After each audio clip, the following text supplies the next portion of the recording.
This is a More Than Just Podcast production.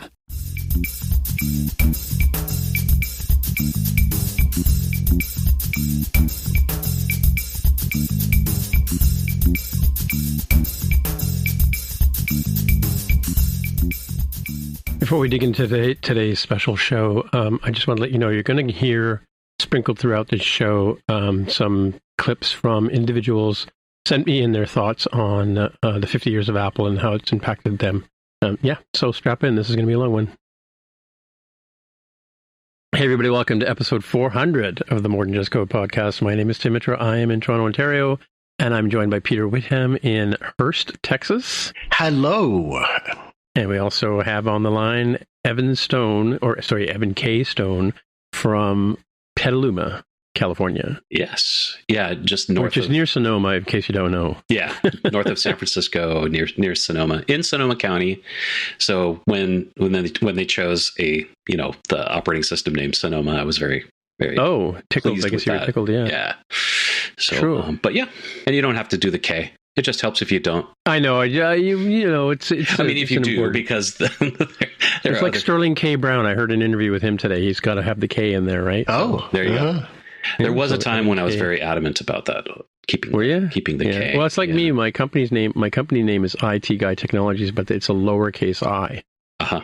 And I fight with text editors and things. Yeah. And I never got in trouble with Apple from that, because I was an Apple reseller at one point, and you couldn't have the word Mac or Macintosh in the name of your company. Sure. But I got away with the lowercase I, so...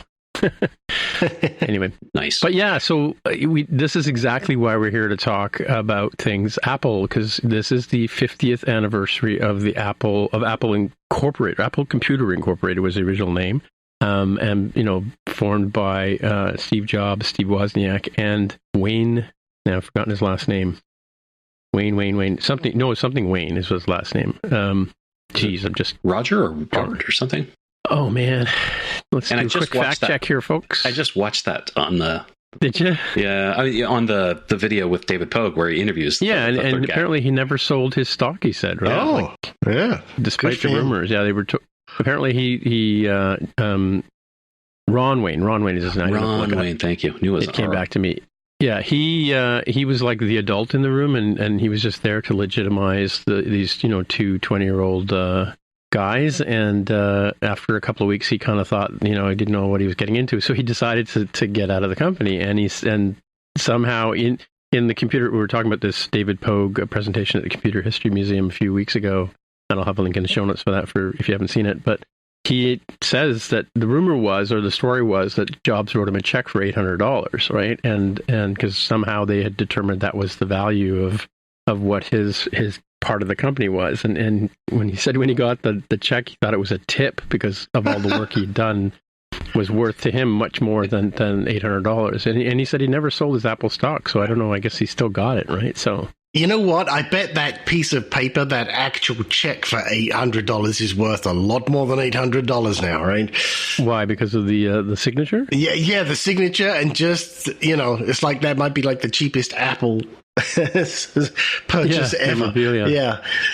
The great story about Steve Jobs is, I don't know if you ever saw the letter that he sent to a fan sent him a letter asking for an autograph, and he said, he wrote this form letter back and basically said, I don't write signed autographs for people, and I don't think that's, I'm not that kind of guy, and signed Steve Jobs. Right. Yeah.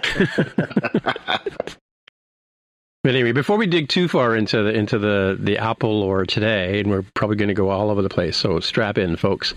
But I just want to talk about the only story I have on the go here that's not it's Apple related, obviously, but it's that the Mac Pro M2, rest in peace, is no longer a thing. Did you guys know that? I did, and I couldn't believe it. I read it somewhere, and I don't know. It just, on the one hand, it seems kind of a bit weird, and on the other hand, it's like, I wonder if anyone noticed. Yeah. Well. It was the last sort of really expandable Mac. It slots and new drives and things like that. And I think it was geared towards the high-end video editing market. And it only recently, I think it only got an M2 chip put in a few years ago, right? Like a year or two ago.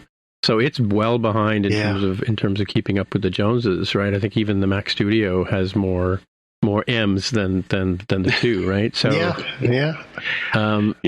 Yeah, and so I it was kind of like the top end piece of equipment, and it just kept lagging behind. I'm sure there are people shaking their fists. Yeah, I know lots of people. I mean, I have friends who still use the old Mac Pros, the big tall ones, right? Because they're in print and publishing. They don't want to upgrade their software, which Peter and I were kind of talking about earlier. But it was, it was it's such a striking machine. I loved the design of it, and do you? It did, yeah. And it made me sad that they killed this off. I don't know if there was an official we are killing this off, or if it just it's a link here in the stories from Apple News, saying that. Let's see what it says. It says, this is from the Apple News. It was written by somebody else, not Apple it's itself. From The Verge, right? Yeah, right. Yeah, after 20 years, the Mac Pro has finally come to an end. It's funny because when I was telling you guys before the show that I used to be an Apple reseller, and my first big order was 8 Mac Pros. I'm like, oh my goodness, gosh, nice. Well, actually, I think they were G5s, so they weren't actually Pros. They weren't there. Yeah, they were called Mac Pros back then, I guess, right? With 8 cinema displays, and it was a big deal. Back in those early days, I had I think it was $100,000 quota I had to make every year to sell.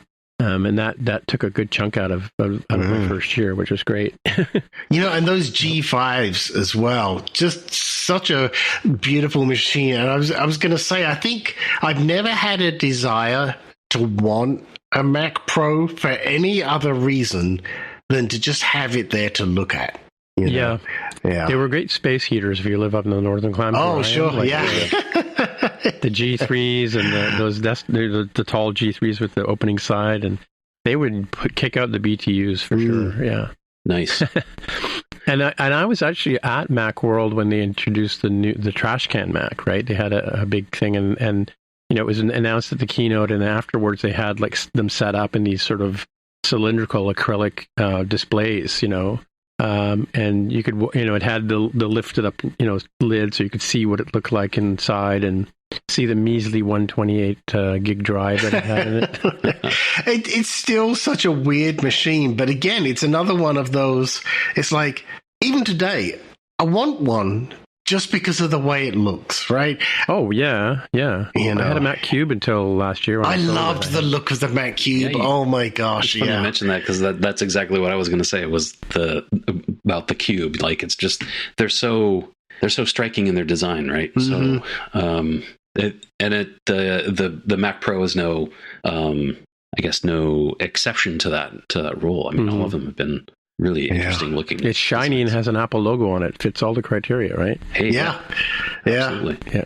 My favorite thing was I used to have one sitting on my desk because we used to use it as a build machine. I have 2 stories about this. I had a build machine when I worked at the bank, and it would sit on my desk because they came and said, "Where should we put this?" And I said, "I have no idea where we should put it. Just put it on my desk, and I'll get a Kingston lock chain thing and chain it to my desk." And my favorite thing to do though was put a ping pong ball on top of it.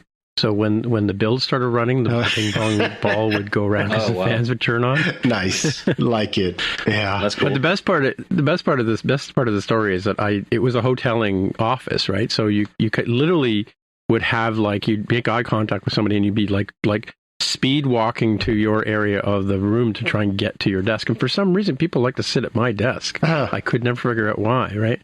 But one day I got a call I was not sitting at my desk. I got a call from somebody saying, "The build server's down. Can you go have a look at it and see what's going on?" And I went over, and the woman had unplugged it and plugged in her phone to charge it. Oh my gosh! Oh jeez. Hopefully, she was expelled. Yeah, well, not so much. But then I put a sticker on it saying, "Do not unplug this machine." But thankfully, we had more than one build server. But that was one of the later ones because we, obviously if you build on a Mac, you get much faster builds with Jenkins and things like that too, right? Oh yeah. Are you guys shuddering at the mention of Jenkins? Sorry. You took me back when it's Jenkins. I'm like, there's another history right there. Yeah.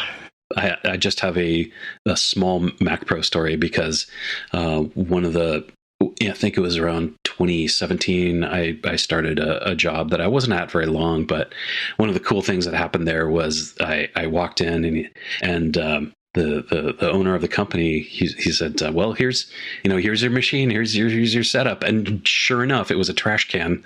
And I was like, and I'd never really even seen one up close. I think I had seen them, but never used one or anything. So for a while, for the few months that I was there, my development machine was the Mac Pro. And it was pretty cool. It certainly was unique having that as my dev computer for the time. Yeah, I definitely want one. I still kind of want one too, because I have a collection of Macs here at the house. But they were so expensive even for the longest time. Even after they were discontinued, people still wanted like $2,000-3,000 for them. But now, thankfully, they're down to like $300-400 Canadian on Facebook Marketplace. So I might pick one up at some point. But yeah, because I use an old Mac server as my sort of network area storage, so it'd be kind of cool to have a trash can Mac to do that. Now, is your Mac server a true old school Mac server? No, I used to have two X servers, right? Because when I was a reseller, the reason I was a reseller was so that I could get my hands on X servers, because that was the business I was in, was helping people buy those and set them up and stuff and do all the work for them. But so I had one for a couple of them we used for like web apps and stuff like that back in the 2004, I guess. So I actually had them at a friend's, had a what do you call it, offline storage place where you put your servers, and I ran them for 2-3 years, never looked at them. Eventually brought them home here, and I had them in a rack cabinet, and they were loud. But they got ruined when I had some work done on the house, and I ended up selling them off to people in the States, one at a time. But I do have, remember the Mac Mini server? Yeah. That's what I have. That's what I'm running. Okay. Right now. It's basically a Mac Mini. It doesn't have a CD slot drive on it, but because it has two 2.5-inch drives in it, and I recently put a SSD in it to give it, and it's super fast. But of course, it doesn't run the latest software. Is really old, right? So barely gets on the App Store. That's how old it is. I shall just very quickly mention this, and then we'll skip past it so I don't get flamed. I've got into the habit of taking my old machines, like you mentioned, Mac Minis that don't have the CD drive and so on, and putting different flavors of Linux on them, just to use them as like, okay, you're now my Jellyfin server. Well done, and things like that. Because, like so much we're going to mention here, it's very hard to get rid of this stuff. It's funny how you have no attachment to this in a way that you don't with other computing hardware, and manufacturers. Oh, yeah, for sure. Yeah. So I have, you guys have seen me online with my videos. Behind me, I have an SE30 that I took the logic board and I replaced all the capacitors with ceramic capacitors so they don't leak. But I also have my very first machine, not my literal first machine, but the first model I worked on was a 2CX. Hey, all right. And that one's been recapped with ceramics as well. So nice. Yeah, I've got them. I have a 100, a 128, I have a 512, all the way up to. I'm talking to you on a M4 right now. So. Yeah, there you go. Yeah, and I have an M5 Vision Pro, so I do have the latest chip in the house. Yep, so do I now. So I'm like, great. I've still got all the M's checked. Yep. Yeah, I still have an M1 too. In our kitchen Mac is an M1. Alrighty, so anyway, we're here to talk about Apple and the history of Apple. As I mentioned, April 1st. I don't know. Maybe it was coincidental that they chose April Fool's Day because they were both pranksters back in the day. Yeah, but the first Apple, what we now know as the Apple I, was the first board that they made at the Home Computing Computing Club. Yep. Yeah. Yeah, and they were showing them there, and Woz was a sort of, he could put together. He was really good at writing, minimalizing the number of chips he needed to make an actual computer. He thought he would want to have a computer at home, and that's what the Genesis was. And then Steve Jobs looked at it and went, "We could sell those," and that became the happy partnership, right? And yeah.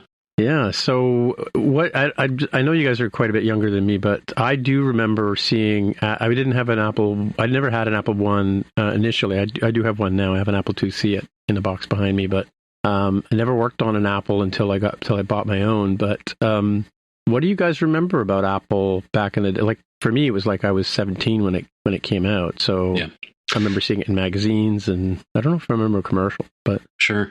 Yeah, for me, because my dad had a North Star Horizon Horizon 2, which was a Z80 machine, and so that was my introduction to computers. Kind of. I mean, I also had previous encounters at summer schools with various things like a Commodore PET, and so. But the Apple II, to me, it never actually. I did see it a few times in stores, and I thought, it's interesting, but it never really grabbed me. Even though the graphics and the games and all that kind of stuff was alluring, because I was really into arcade games and all that kind of stuff. But we never really got a machine that did anything like gamey. So I had to like write my own text adventure game kind of things and that kind of stuff on the North Star. And I always kind of thought, well, if we had an Apple. So were you writing in BASIC back then? Yeah, that was BASIC. Yeah, for sure. And we just couldn't really afford the Apple II at that time. So eventually the Atari 800 came along, and that was my my first real computer of my own was the Atari 800, and I actually kind of had a preference for the Atari line, for quite a while until the Macintosh, and the Apple II never really grabbed me, but I had friends who were nuts for it. So, but that's okay. Yeah, well, I think the Atari was a much better gaming system. Does it have cartridges back then, or was it a different kind of? Yeah, you could do cartridges or floppy disk drive, and so I had like a library of floppies, and I had a friend who I don't even know where he got all these, but he would get games, and we'd just trade back and forth and all that kind of stuff. And yes, I bought a few too, also. But it was it's kind of like the Wild West back in those times. So. Yeah. Did you have something you want to say, Peter, before we... No. I was just laughing at the comment. I bought some too. I was like, yeah, I remember those times. Yeah. Yeah, some things never change, I guess. But. Mm-hmm. And just trying to see here much more honest these days. Anything about the price of these computers, the Apple II. I know the Logic board or the Mac One was $666 at one point, because the Jobs didn't know the connection to the down under people, not down under, down below people. Middle Earth or below Middle Earth? Is that yeah, lower than that. Yeah, the HE double hockey sticks, as we like to say up here. The Apple IIs were pretty big, actually. I guess, but a 2C is like I think the 2C came out in '84, which is around the same time as the Mac, right? But I mean, for me, the Mac was the thing that changed my life. I did work on.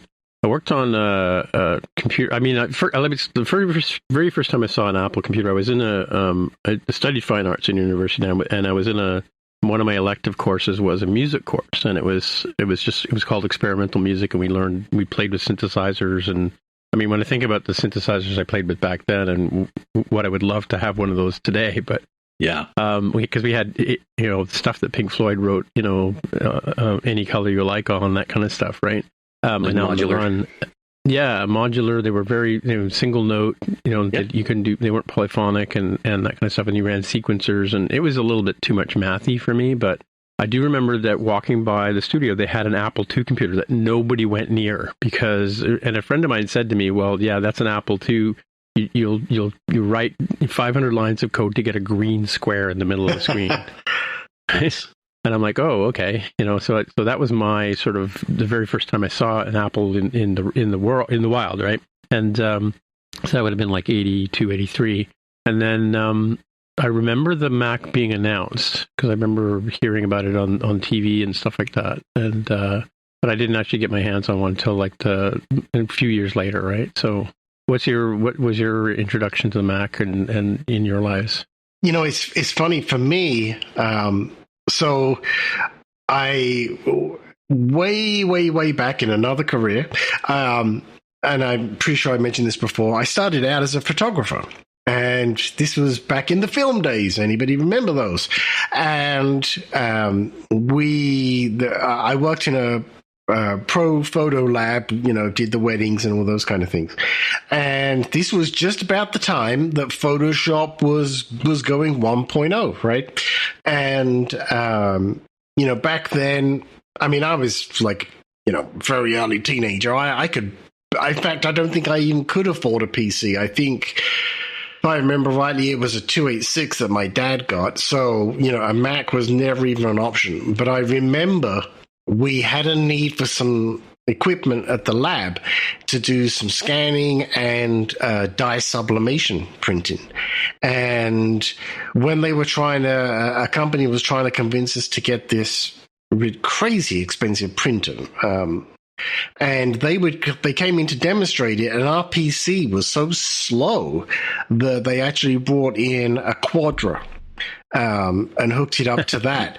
And so they were doing the demo for us on there. That was my first sort of hands-on, actually in the room with a piece of Apple hardware. And I mean, I was just captivated from day one, and from then on was like, okay, I want this, but I'm sure I've told this story before. The thing that really turned the whole thing on its head for me, and also started me down the career where I'm still at today, which probably sounds terrible, was I'm sure I've mentioned this to you guys, when I saw a demonstration on British television. Kai was demonstrating KPT Bryce, and of course that was on a Mac at the time when it first came out. And as soon as I saw that, I knew it was like, this is what I want to do. I want to do computer graphics. And that was astounding. Yeah, at that point, it was like, okay, it's only on a Mac. I can't afford a Mac anytime soon. Eventually, they brought it out on Windows, and it was full of bugs, but I didn't care. But that started me on the path of clearly a Mac is what I need, and I don't know why, but I know that I do. And it's just sort of gone from there. However, the first Mac that I personally owned was, interestingly enough, the first Intel Mac. You remember the iMac that had the big, clear acrylic frame? That was my first one that I actually purchased, and not looked back since then. Yeah. So for me, I mean, I came out of, you guys may not remember this, but I came out of school, university, as an artist, and finally landed a job in my career. And I had, I sort of studied fine arts, painting and sculpture and stuff. And I remember in high school, we used to sort of look down our noses at graphic designers, right?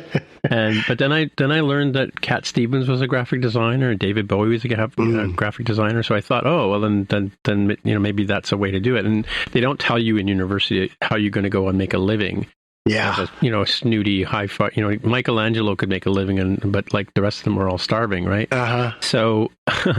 So I got this job working in a screen printing place. We made American and Canadian flags, and we made flags for the Olympics and stuff like that. And it was all done by hand on paper. And I apprenticed as a screen maker with this guy who was in his 80s. And we would draw on these huge tables with pencil, and we would take people's artwork. It would send us in a matchbook or fax us artwork at one point, and we would scale these things up to be large enough to be on a flag, and then we would cut out the screens by hand. And back then, the buzzwords were CAD/CAM, right? Computer-aided design, computer-aided manufacturing. And so my bosses sent me out on a mission to go find a computer to work on. And the very first guy who came into the company and showed me a Macintosh with Illustrator and Quark Express, and so I looked at the way Illustrator worked. Basically, it was very similar to what I was doing on paper, and I thought that's the choice. And then I did go look at other systems too at the same time, and I saw a couple of IBM ones. And the funny thing was, like, you could draw lines on the PC, but you know how you with a vector line you have an arc or line 2, and then it hits a point, and then there's a line away from that, another line 2 command, right? I'm talking PostScript now, but the points actually touch. They're on the same point in space, right? Whereas for some reason the IBM one I was looking at, you would draw these two lines, and when you looked at them from above, they were touching, but if you looked at them from the side, they were not actually making contact. And I just thought, that seems wrong to me, So I made the choice of go to Macintosh, and so I have, like I said before, I think maybe before we started recording, but I have a 2CX behind me. That was my first computer, a Mac 2CX. Are you sitting down? 8 megabytes of RAM. Ooh. And an 80 megabyte hard drive. 80 megabyte hard drive, and people were so jealous of that thing. And I had a 19-inch color display. It was unheard of in those days. Mm-hmm. Of course, I had the $7,000 laser writer and the $7,000 Apple scanner. Crazy. As well, to scan in the artwork. But yeah, that was... And then we used to work every day, and then Fridays it would be a half day, and everybody in the plant would leave. And I'd be there with the computer by myself going, this is cool. And the thing is, for me, like, I was sort of given this tool and not told how to apply it. So I had to come up with all the ways that we used it to do production, right? And, eventually got a laser or an image setter and things like that to print it out to film and things, which we used to make the screens, long story short. But I had half a day to myself every week to just sort of look at this thing. And nobody told me what you couldn't do with a Mac, right? So I kept trying different things. I learned HyperCard. I started playing around with things. Before Photoshop, there was an app called Digital Darkroom. Right. And it was like black and white, and it was like you could go in and read, and you had a cloning tool, and you could retouch things, and it was really cool. And you can actually work with photography in this Digital Darkroom app, right? And there was one from Letraset, had a bunch of softwares too, and one of them had a sort of Photoshop-y thing. But then Adobe, I was Adobe Illustrator initially, right? But Adobe came up with this Photoshop thing, and I immediately bought it and glommed onto it, and then spent my life. I still do I do Photoshop. After I've done this episode, I'm going to go into Photoshop and I'm going to do the show art for it, right? Mm-hmm. So I still, every week, every day, I'm using a Mac and I'm using Photoshop for something, right? Whether it's an app icon or what have you. So that was my introduction to the Mac, and thank God I made the choice to go with Mac as opposed to Windows, right? That's all I can think of. Mine was definitely a cost choice, right? And especially, it's funny, Tim, because similar story, right? As soon as, it's at school when the career counselor says, okay, right, Peter, what do you want to do? I want to be a photographer. Yeah, don't do that. What do you really want to do? So I was we were probably both the honest to goodness starving artists, right? Yeah. And so it was beg, borrow, and steal. And same thing. I would go in at the weekends and use the equipment because I couldn't afford my own. But something inside me said, this is the future and you should want to know this. And that was it. And especially, like you say, I think, and maybe we'll touch on this, but so much I associate Apple and Macs, but definitely anything Apple with the creative arts, right? And, it just doesn't feel the same way when I'm using a PC or something like that. I think, like we were talking before the show about some of the designs and so on, it's something about having the actual hardware that inspires you to want to create. Yeah, my wife sat next to me, and we were an item at that point, but we got her an SE30. I mean, as the department grew, we got more Macs. I lusted after a Quadra, never got one at that job. I got one eventually, but but she had an SE30, which is similar to the one behind me, right? And so she used to and she would do the same thing. She just came up with like price lists, and she came up with letters and whatever. And she used Quark Express as a word processor. To this day, she's still mad that we don't have a copy of Quark Express in the house that works, right?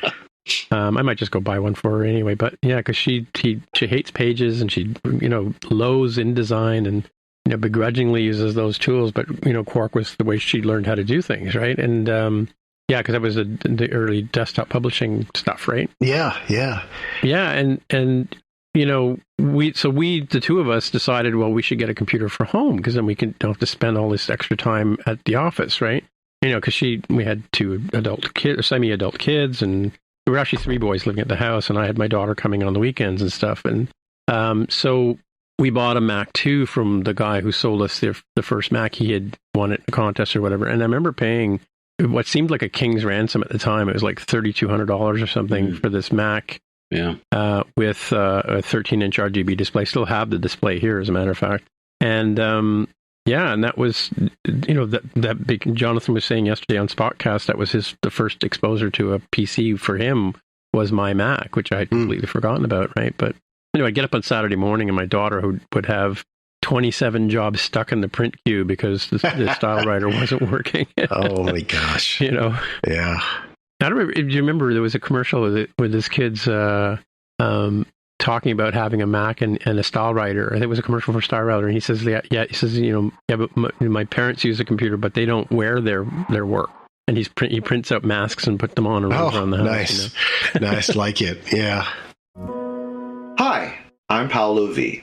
Apple to me has always meant a bridge between art and engineering, between the hand that sketches and the hand that codes, between people who feel deeply and people who build carefully. I grew up performing, singing, taking photographs, playing music, and even then, I knew computers would one day touch everything I loved. So I studied computer science. But in a sea of programmers, I was the one staring at the button, the sound, the transition, the feeling. I did not have a word for it yet, but I was already in love with design. And that is why I move across disciplines. Because leadership begins with empathy, with learning how others see the world and building bridges between them. To me, that is Apple, the intersection of liberal arts and technology made human.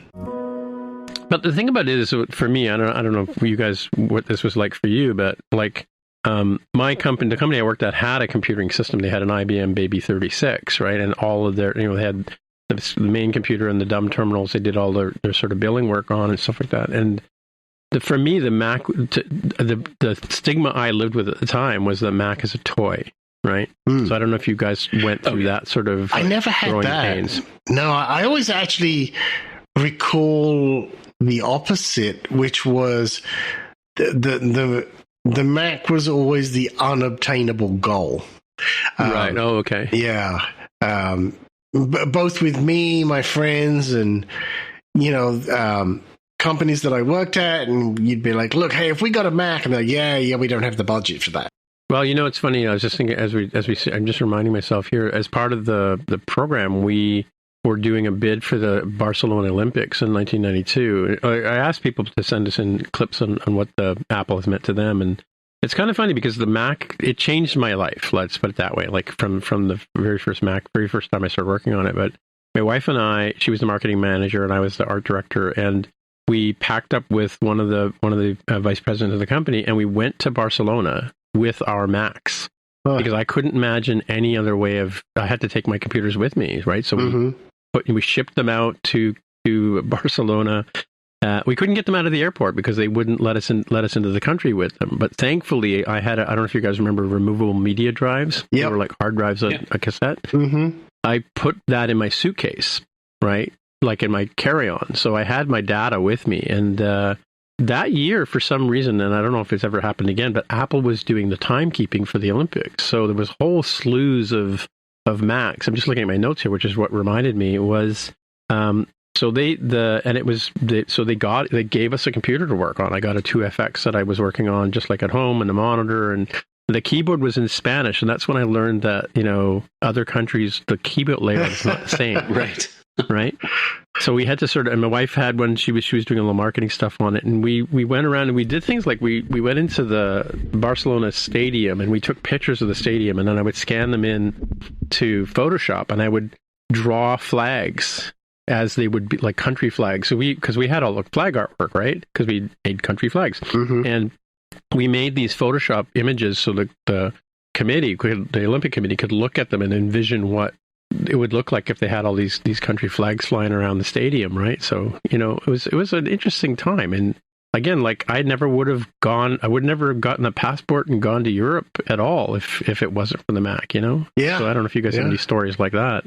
Well, Peter, you're here now because of when did you move to the States? Yeah, 2001. I moved here, so I feel like So all your Mac stories are England based, or no, they're all all of my owned Mac stories are US based. All of my using somebody else's hardware is UK based. Yeah, for sure. Yeah.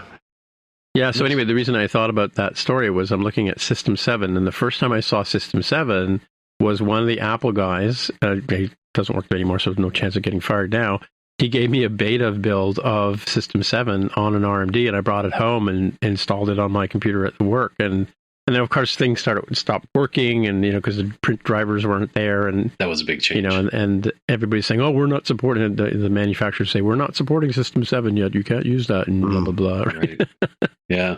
Yeah, that was and System 7 was sort of the first, I guess, grown-up OS. I'm sure people are going to yell at me about this one, but after System 6 was around for so long, right? Yeah. I don't know. Do you guys remember what systems you worked on initially? I think the Intels would have been much later. My story goes back to 1984 because we had a family friend who he got a Mac 128, and this was like brand new, and we just happened to be over there at their house for dinner, and I was young at the time, and the only exposure I had really had to computers up until that point was with the my Atari and the North Star and and Apple II and that kind of stuff. But I was always really drawn to the Macintosh, and I thought, oh man, this looks like the future. And then I touched one and played with one, and I remember sitting down and he was like, here, try Mac Paint, and for me, being able to draw freely on the screen was like magic. I'm like, what just happened? And it was so cool. And there were other systems, like you could do that kind of stuff on an Apple II. You could do those kinds of things on an Atari, but it wasn't the same, and it was always felt clunky, and the resolution was terrible. But everything on the Mac was like amazing. Like even though it had the small display, it was still just captivating. And I remember going, just, oh man, I wish I could have one of those. And so fast forward, a few years, and I really needed to upgrade my from an Atari so that I could do college papers and that kind of stuff. And so, but there still was no way we could afford a Mac at that point. And this is when I was actually, so we lived in Cupertino. And I would go to high school. I would walk down. If you have our pick, which so there's a map in the front of the David Pogue book that we'll talk about. Do you have the physical book? I've only done the audiobook. Yeah, I have the physical book. Okay. I bought the digital, and then I bought the physical because I was like, I need to have the actual thing. But what's cool about it is that there's a little map. I'm sure it's in the digital one too. There's a map. You're talking about the Kindle version, or? Yeah, that kind of thing. Exactly. Yeah. Okay. But what's cool is that there is a map in the front that shows Apple Park and the surrounding, like the Jobs family home and Wozniak family home and those kind of things. But one of the things that's right by the sign where it says Cupertino, California, is this thing called the Bub Road campus. And I'm sorry of getting ahead. I'll stop talking about the book until later, but that's okay. But it ties into this because I would walk to school down this very busy road, and it was the Bub Road campus, and I would see Apple. It was just Apple, Apple, Apple, Apple all the way to work. And at the time, I don't think the Mac had come out yet. No, it would have. Yeah. So, but anyway, so I always had that in the back of my head, like, oh man, I'd really love to get a Mac one of these days. And then, an amazing thing happened. I ended up at the university up here in Sonoma, and I walked into the bookstore. And I was talking with one of the bookstore salespeople-y person there, and she says, with I was following Apple, I think, at this point too, so I probably had magazines, and but I had heard about the Mac Classic, and so and the fact that it was like $9.99 for the base level model, and then so I went and talked at the bookstore, and the person there said, "Hey, do you know you get a discount also?" And I was like, "As a student, yeah, because I was a student." And I said, "No, I didn't know that." And they handed me a little price sheet of what the discounts were. So I went home and I made the sales pitch to my dad, and he was totally on board for it. And so that was my first Mac, was the Mac Classic. And we went up to I think I got a 440, or maybe it might have been a 240, but I think it was a 440. So it might have been a 240 at any rate, but had a little hard drive in it, and I thought that thing was just the best computer ever. It did so much with it, and it was so much fun. And I did all my schoolwork on it, and would do flyers and other artwork. And since I was also dabbling in music and DJing and that kind of stuff. Did you have Print Shop on your thing? Remember Print Shop? I didn't, but I did have some other applications. Oh, I told this story on our Slack, or maybe it was one of our meetings a while back. But there was an application called Ragtime that was, I think it was from a company in Germany. And I went to one of the Mac user groups, and this is before I had my Mac Classic. So I went to the Mac user group at the university, and I was there, and they were doing a demo of Ragtime, the company, and they also were doing a raffle. And so, and I won. So I won this. It was a package, and it was, think of it like imagine if you had pages and numbers and a drawing, a page layout kind of tool all together. It's one of those kinds of applications, right? Where it was a suite of tools all in one. And so what the irony was that I had the software, but no computer to run it on. And then I think it was just like a couple weeks later that I was able to get the Mac Classic. And then I actually used Ragtime for a lot of my artworky stuff and reports and stuff. I got an image writer printer, nothing fancy. So, and I was able to do my schoolwork because I was in computer science. And so this was the other cool thing that really gave me the bug, which was Sonoma State. I don't know if they're still this way, but at the time, all of their computer lab, so all of the instruction and everything, it was completely Mac.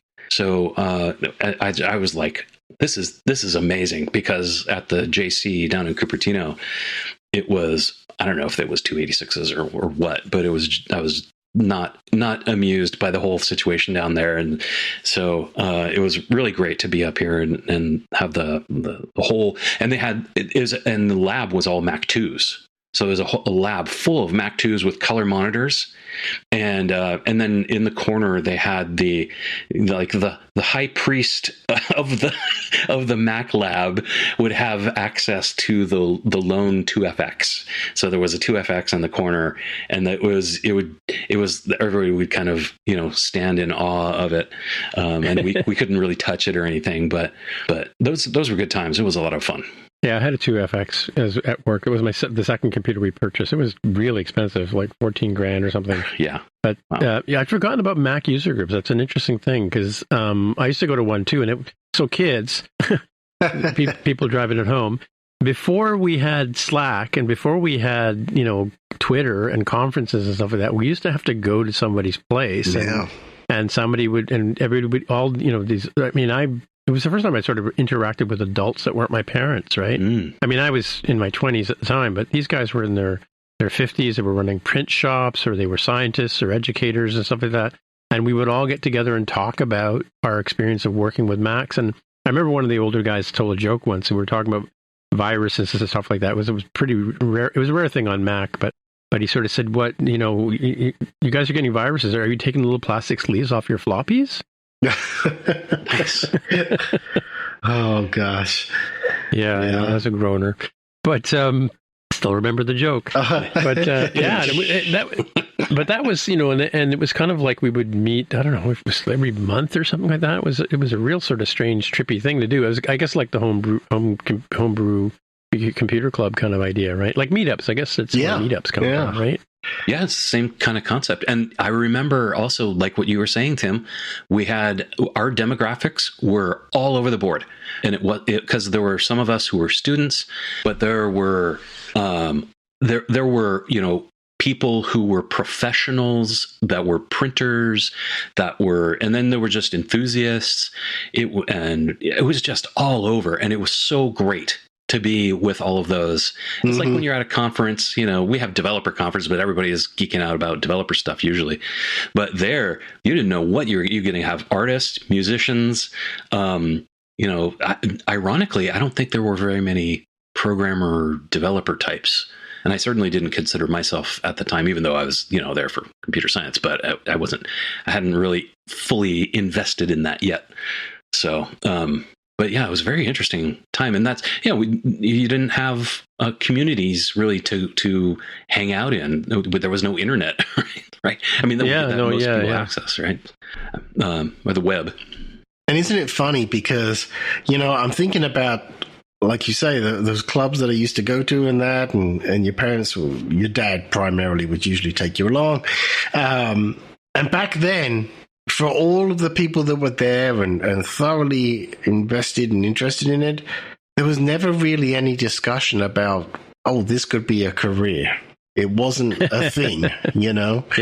Yeah, it's true. It's the same thing. Like, again, it's the same thing. It was like, to me, it was like just another paintbrush because, as an artist, I was just looking for a way to be creative, essentially, right? That's how I viewed it too, was just an extension of, I can draw, I can paint, I got the photography, now I can do this, I mean, that's why I program on the iPhone and mobile is because it's something I can look at and I can move things around and I can affect people's lives and create solutions and stuff like that, right? So, What Apple means to me is really multifaceted.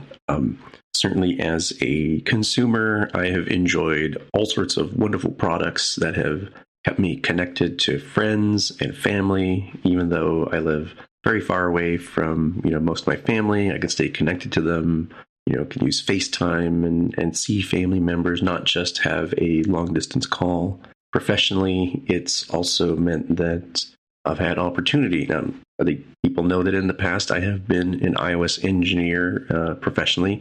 And although I'm not doing that currently, a big reason that I have my role and I'm able to do what I do now and what I've been doing for the past few years is because of the fact that Apple provided such an exciting opportunity to develop and grow, sometimes literally, sometimes metaphorically.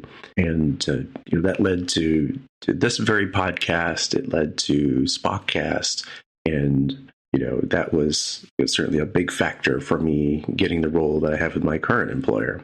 And I think I want to be really sure to mention that, the whole community aspect. So mentioned More Than Just Code, the podcast, got to meet Tim and Mark and Tammy and Greg and other folks that have been guests on the show. That led to me meeting Jonathan for Spockcast. And so just to sum it up, it's been pretty amazing. I think people who go really far back into the archives of More Than Just Code know that I was originally a Windows person because it's sort of the default for a lot of people. And I transitioned to using Mac OS because of wanting to develop for the iPhone, and it was really weird at the time, and everything felt awkward. So listening to Tammy talk about how difficult it was for her to transition from Windows to Mac, it was really weird. And then now it's really difficult to think about trying to transition back. So it's just one of those things where, although there are plenty of flaws, and we definitely talk about them on this show and what are they thinking over there in Cupertino, nobody's perfect, not even Apple. But I think by and large, we're all pretty happy with the really cool stuff that they've provided and how they've brought people together with, user experience and, intersection with technology right at the forefront. That's what Apple means to me. So I'm curious too, since I've got a list of things here on the list, I don't know, I had a Newton. I think I bought it from a friend of mine. I still have the box and the original Newton, and I've I replaced the battery in it I had to replace some chip in it recently to get it working again. But did you guys ever? What was your experience with Newton? Did you ever, or Newton, or the what was the one that came out of it, the HP thing, Palm Pilot? I don't know if did you guys ever get into those things? So I started out. I had a Palm 3 because at that time I was freelancing and I had a client that used Palm, and of course was like, oh, this is cool. So I had a Palm 3, and I remember writing a program that was just like a button, and you clicked it and it did something. But the fact that I had done it, I was like, this is amazing. And then I went on to the Scion Series 5, which was the one that was like the flip with the full keyboard and so on. And to be fair, it was a complete waste of money, me having this thing, because I didn't know what I was doing. But I have never, to this day, actually been in the same room as a Newton, believe it or not. Really? Yeah. Oh, well, when you come to Canada, to Toronto. Yeah, then I'm going to like, right, where's your Newton? Right, yeah, exactly. You know, unfortunately not this year. No. Oh, okay. I was just going to bring mine. Oh, dude. So let me describe to you what the packaging of the Newton is. So Newton came, and the battery was amazing. It was like 13 hours. You would get like day and a half, 2-3 days, almost a week out of it. It ran on 4 AAA batteries, and then it had a little leather sleeve that it fit into, and it had a little piece of metal to protect the glass from getting broken. But in the box with the power supply and the printed manuals with the spiral binding on the side was a VHS how to use a Newton video. Oh, nice. Which I still have, but I've never actually... I don't think mine came with the VHS tape. So mine was a little bit weird because it was, on the outside, it was an original, it was a 100, but it had upgraded ROMs. And so I bought it from Mac Connection. You remember them back in the day? So they were running this thing where you could get a Newton. And one of the reasons why I wanted to get this was because it was cool, and I didn't care what other people said about the handwriting recognition. It didn't matter because I was like, this is so cool. But the other thing was that, and I forgot to mention this, was that a few years later, after college, and I was trying to figure out what I was going to do. In fact, it was the thing that transitioned into my real career. But I was working at an Apple reseller. And so back to the thing where kids, so before there were Apple stores, I was one too, by the way. Oh yeah, there were Apple resellers. There was a very well known one in the area up here called Executron, and they had 2 wings. So there was the retail that they would sell to just the general population. They also had an education department too. There was 1 or 2 people who were in that, but then they also did their own software and their own business sales. So that was the other side of the house, and the owner of the company developed a point of sale and inventory management and all this kind of stuff software for Macintosh, and he did it using 4D, ACS 4D, and and so that was all pretty cool, and it was funny because every once in a while. He was kind of, a little gruff and a little not reclusive, but he was always in his office, and it always felt like you had to approach, very carefully and be some. I was that guy. Guy. People used to come. You're that guy. People used to be afraid to come and talk to me. Oh. Yeah. But it was funny because one of the times I went in and I sort of revealed that I had this interest for software development and programming and stuff. And so it was his idea to get me to possibly do some extensions for his software. I started down that path, but I didn't ultimately end up doing anything with it. But one of the other cool things that really came out of this was that they were doing some Newton work, and I was fascinated by the Newton, and there was the toolkit that you could use to develop for it, and I just thought it was so cool. So that was one of the things that's one of those experiences that I don't know if it defines, but I keep thinking about that whole experience with the Newton and everything, especially now where we are with the devices that we have, like our iPhones and iPads, right? So how I come to this is very similar story. Was I was like the main Mac guy or the computer guy. I just happened to use Macs. I had a PowerBook, which is the next thing we're going to talk about. So I had a PowerBook 140, which is the first, not the first. The 100 had a lead battery, but the 140, the 170 were the first two laptops, and that's when I became a digital nomad. I had a modem. I got onto eWorld early. I had a CompuServe account. I still have my piece of paper that says "Welcome to CompuServe" on it, but from ZiffNet. I don't know if you remember them. Oh yeah. But we had we had two resellers. We had Synex is one reseller, and the other one's called Ingram Micro up here. And they would be the people who would carry all the software and the hardware and stuff like that. Like you would buy an Apple, you wouldn't buy an Apple directly from Apple. You would buy it from one of these guys, and they would warehouse it, and they would add a little bit to the cost of the computer and sell it to you, right?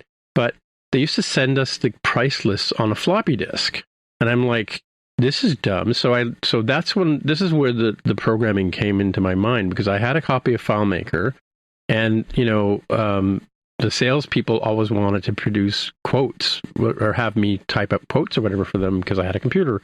And so I basically wrote a price list in FileMaker Pro, where basically I would stick the disk in, I would import all the I think it came as comma delimited CSV kind of stuff, and I would import that into FileMaker Pro, and I would basically land it all into the correct fields. And then I had this thing where you could basically choose the device you'd have a pick list, and you would pick what you wanted, and you would say put a quantity, and it would have a dollar value on it, and we would add our markup in there. So that was when me sort of figuring out, kind of like Excel in a sense, I guess, figuring out how to take the cost of the device, add a markup onto it, and then hide all those fields from the salespeople so they wouldn't know what the actual values were, right? And then I would total it up at the bottom and had it format to come out on a laser writer with letterhead and look like a proper quote. And I wrote a timesheet like that similarly later on with FileMaker Pro. And then how I got into programming though was I was working as a general manager at a print and publishing place, and one of the guys in shipping was walking around with a piece of paper, and I said, "What are you doing?" He goes, I'm doing the office hockey pool." And I looked at him and I said, "Why don't you do that on a computer?" And he said, "Here, why don't you do it on a computer?" Right? So I basically learned how to, and I started doing it in FileMaker Pro. But the problem is half of the company was on Windows and half the company was on Mac, right? And so I could share the results with the Mac people. It was before email and stuff like that too, right? But it was early web days. And so a friend of mine put a bug in my ear about writing PHP and using MySQL or MySQL as the database. And so I learned how to do PHP in MySQL, and then I could publish the hockey pool to the on one of our internal web pages. And so the Windows people and the Mac people could all go in and look at and get the daily results. And then I learned how to scrape Yahoo Sports to get the daily update kind of thing. So we run a cron every morning, and yeah, it was like this was the beginning of my foray into development. And then eventually object oriented PHP came along, and learned about that kind of stuff, and that all kind of led the way to what I do for a living now. I mean, yesterday I published 3 versions of 3 different apps to the App Store. So 2 of them are in approval right now at Apple. Nice.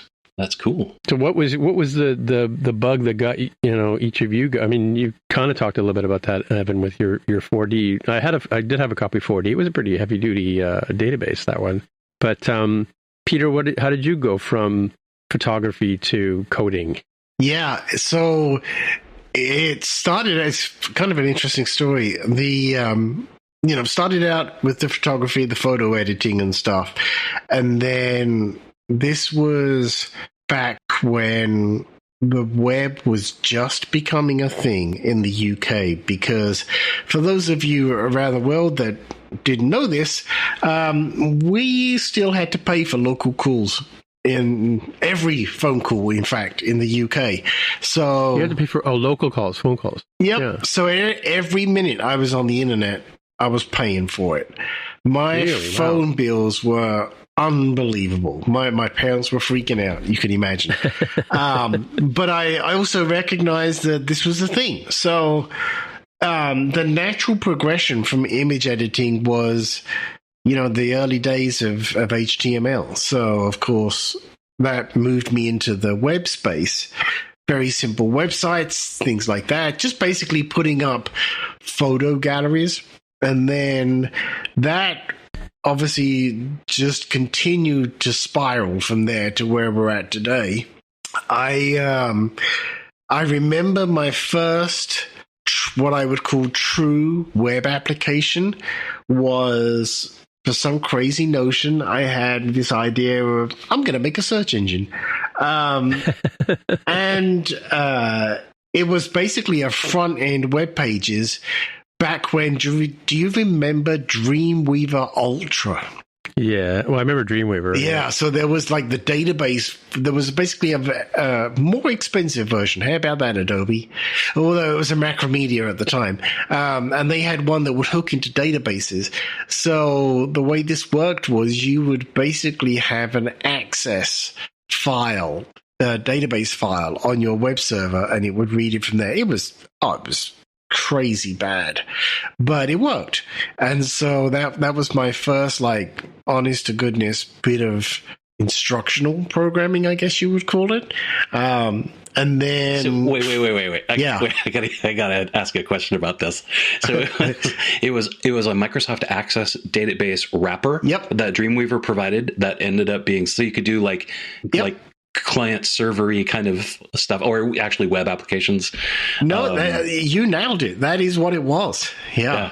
Oh, that sounds like something they would do. No, right? And it's funny because, so since you were paying to be on the internet, the traffic was like almost non-existent, because the genuine concern, I'm sure you can see where this is going, is, well, what if two people try to write to that Access database file at the same time? Yeah, right. I didn't know. I didn't know what any of that meant at the time. I was like, I got a search engine. I'm awesome. And so it sort of went on from there. Now that led me into, by this time, of course, I was fully invested in the whole Macromedia is awesome thing. So that led to Macromedia Director Studio, I think it was. Yeah, I had that one, yeah. And I had a bootleg version, I should say. Yeah, well, this led me into producing CD-based applications for different things. At the time, my big client was one as a department in the UK government educational space.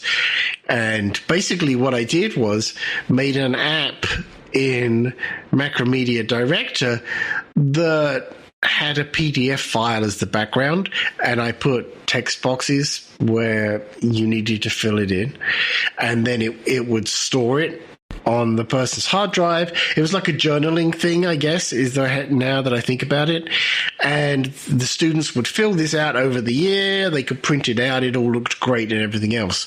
And, I was pretty darn pleased with myself. But yeah, you may recall, for those of you keeping score, at the time, Macromedia Director was like £1,000, I think it was. Yeah, it wasn't cheap. Yeah, so I got my money back, no problem, but it hurt. Yeah, so and of course that transitioned nicely over to the Mac when the time came.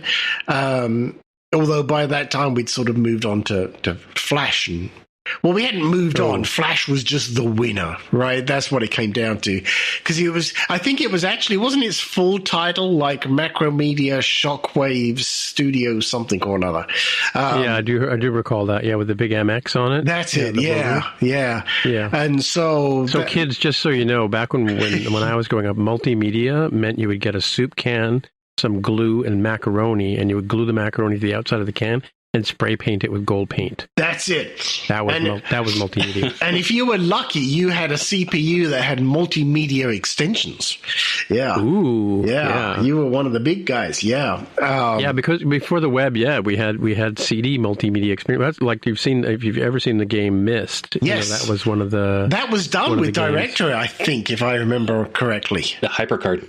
HyperCard, yeah. Seventh Guest was another type of game like that too. He's still got an app on the App Store as well. Yeah, I met him years ago. So Myst, that's Myst was one of the things that when we were doing our Apple reseller sales thing, once that came out, and I think we had some the lower end quadras, we would like take the person over to the quadra and let them see Myst, and then let their brains explode, just like, and then we would proceed with the sale.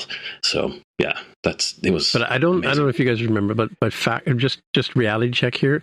Myst on an old Mac with a CD-ROM drive was so slow. But it didn't matter. No idea. It didn't matter. Yeah, that's the thing. I know it was mind expanding, but it's funny because I got Myst when it first came out on the iPhone. I got it and it was like, oh my god, this is the speed I wanted at. Right? I want to see it on Vision Pro is what I want to see. Oh my gosh, that would be good. Do that. Yeah.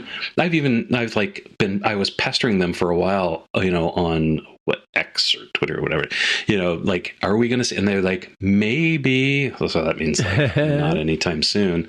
But I would love to see Myst on that. Oh, there's so many games that are like the what do you call the World Explorer, like the latest versions of Tomb Raider and stuff like that, where you've got an entire world you can explore. I mean, I've seen there is a VR version of it. Because there's a YouTube video where you can run it on. Now that we have YouTube on the Vision Pro, you can do 3D and 360 and stuff like that. But somebody published a really badly rendered Tomb Raider, but you can sort of like look around and see where she's running to and stuff like that. It's cool. Isn't it funny now that you mention Myst? That was such a thing on the Mac. That was important. That was a really important moment for the Mac. And I'm sure that sold a lot of Macs too, right? Oh, absolutely. And so that's why it's like, wait, and then we had this dead gaming space for so many years. And now it's like, oh yeah, that's right. The Mac's in air quotes coming back, as a gaming thing. Maelstrom and Myst were the things I just could not get enough of, just playing. Yeah. Hello, this is Jonathan Kuline, co-host of the Spockcast podcast. What does Apple mean to me? Apple to me means reliability. It means not having a million awful viruses plaguing my system the way that so many of my PC friends have had over the years. It means quality, and I know that the product I'm going to get is good and well made, and that it's going to last. I've had a ton of Mac products, and they always last longer than I think they will. And Apple, for me, is a connection because it's been the first PC computer that I ever used when my beloved stepfather brought one home, and I grew up with Apple. So for me, PC's always been the foreign one, and Apple has always been this sort of constant presence. So, Apple has just become a ubiquitous part of life for me, and 50 years is it's just a little bit younger than me. So that's a pretty neat thing to have something that's grown up in parallel. If only I was worth trillions too, damn it. My software development story is not all that. I mean, it's interesting, but it's very disloyal to Apple because I was working at the shop with the reseller, and then a friend of mine called me from the other side of the Bay Area, and he said, "Hey, Evan, I know you were interested in doing some programming and stuff." So I ended up over at the Shell oil refinery over in Martinez, California, and doing Windows client server applications with Visual Basic 3.0. And that was when like Windows 3.11 was new, and that was and they're kind of like, well, we'll train you, and they basically did, and that was the start, and I loved it. I felt very sad that I had to use a Mac, but I didn't get to use a Mac and develop software for it, but it definitely got me the programming bug, and that's really the reason why I'm doing what I'm doing today. And it wasn't until 2008 or whatever, when the SDK came out, that I really kind of switched over to doing iOS and with Xcode and Objective-C at the time. So yeah, it took a while. I did. It took a while to come back, and I had always wanted to. In fact, I even dabbled with what is it? Code, not one. That's not CodeWeaver. What is it called? Code Warrior. Code Warrior. Weaver. Thank you. Yes. Code Warrior. I dabbled a little bit with that, and because I finally did go from the classic to I had a Mac 2VX, which was basically a 2CI but repackaged. It was on the market for like 8 months before it was discontinued. Yeah, it really wasn't a great performer.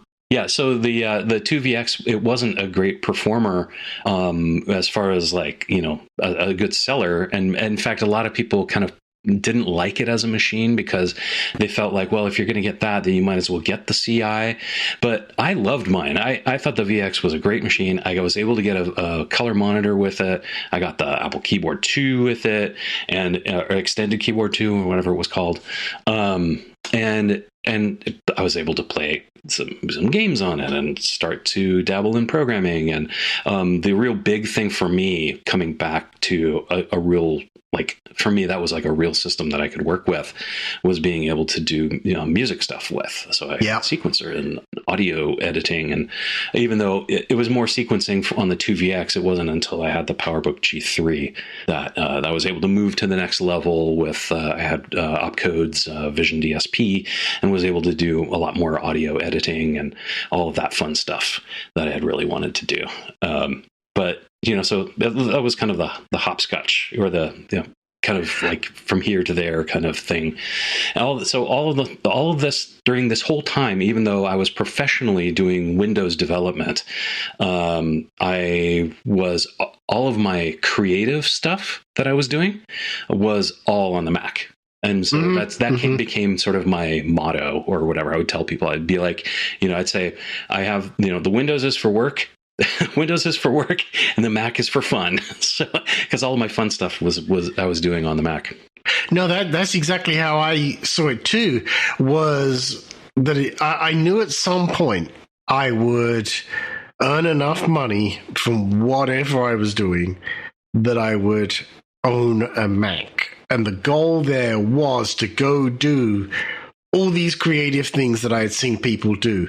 And up until then, it was on a Windows machine because I had no choice. However, it's funny because all of that preparation that I did there, learning the HTML and Macromedia Director and that, and it's funny that you mentioned music because, technically we could argue, well, I was using MIDI. MIDI is a programming language, so technically I was programming there too, and these were all things that was like, great, I can take all of this knowledge, just I'm switching the platform, but it's all going to work the same.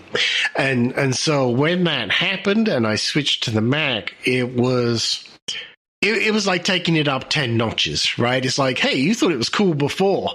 Well, dang if this isn't even cooler, especially when I remember when I switched to the Mac, and the Mac is so much better at handling live audio effects and things like that, that it just really opened up my sort of playing around with music and things like that. But in particular as well with the visual side, it was, I did it and it's done it. And now I really feel like I'm actually painting or, whatever it may be, which is crazy when you think about it now that we sit down with an iPad and a pencil and you've got all these simulations for different types of paints and everything else. It is insane how far we have gone with all these things so quickly in that short space of time. It just blows my mind. It really is one of those, if you can think it, you can probably find out a way to do it. And programming was a very key part of that. Especially with real-time graphics.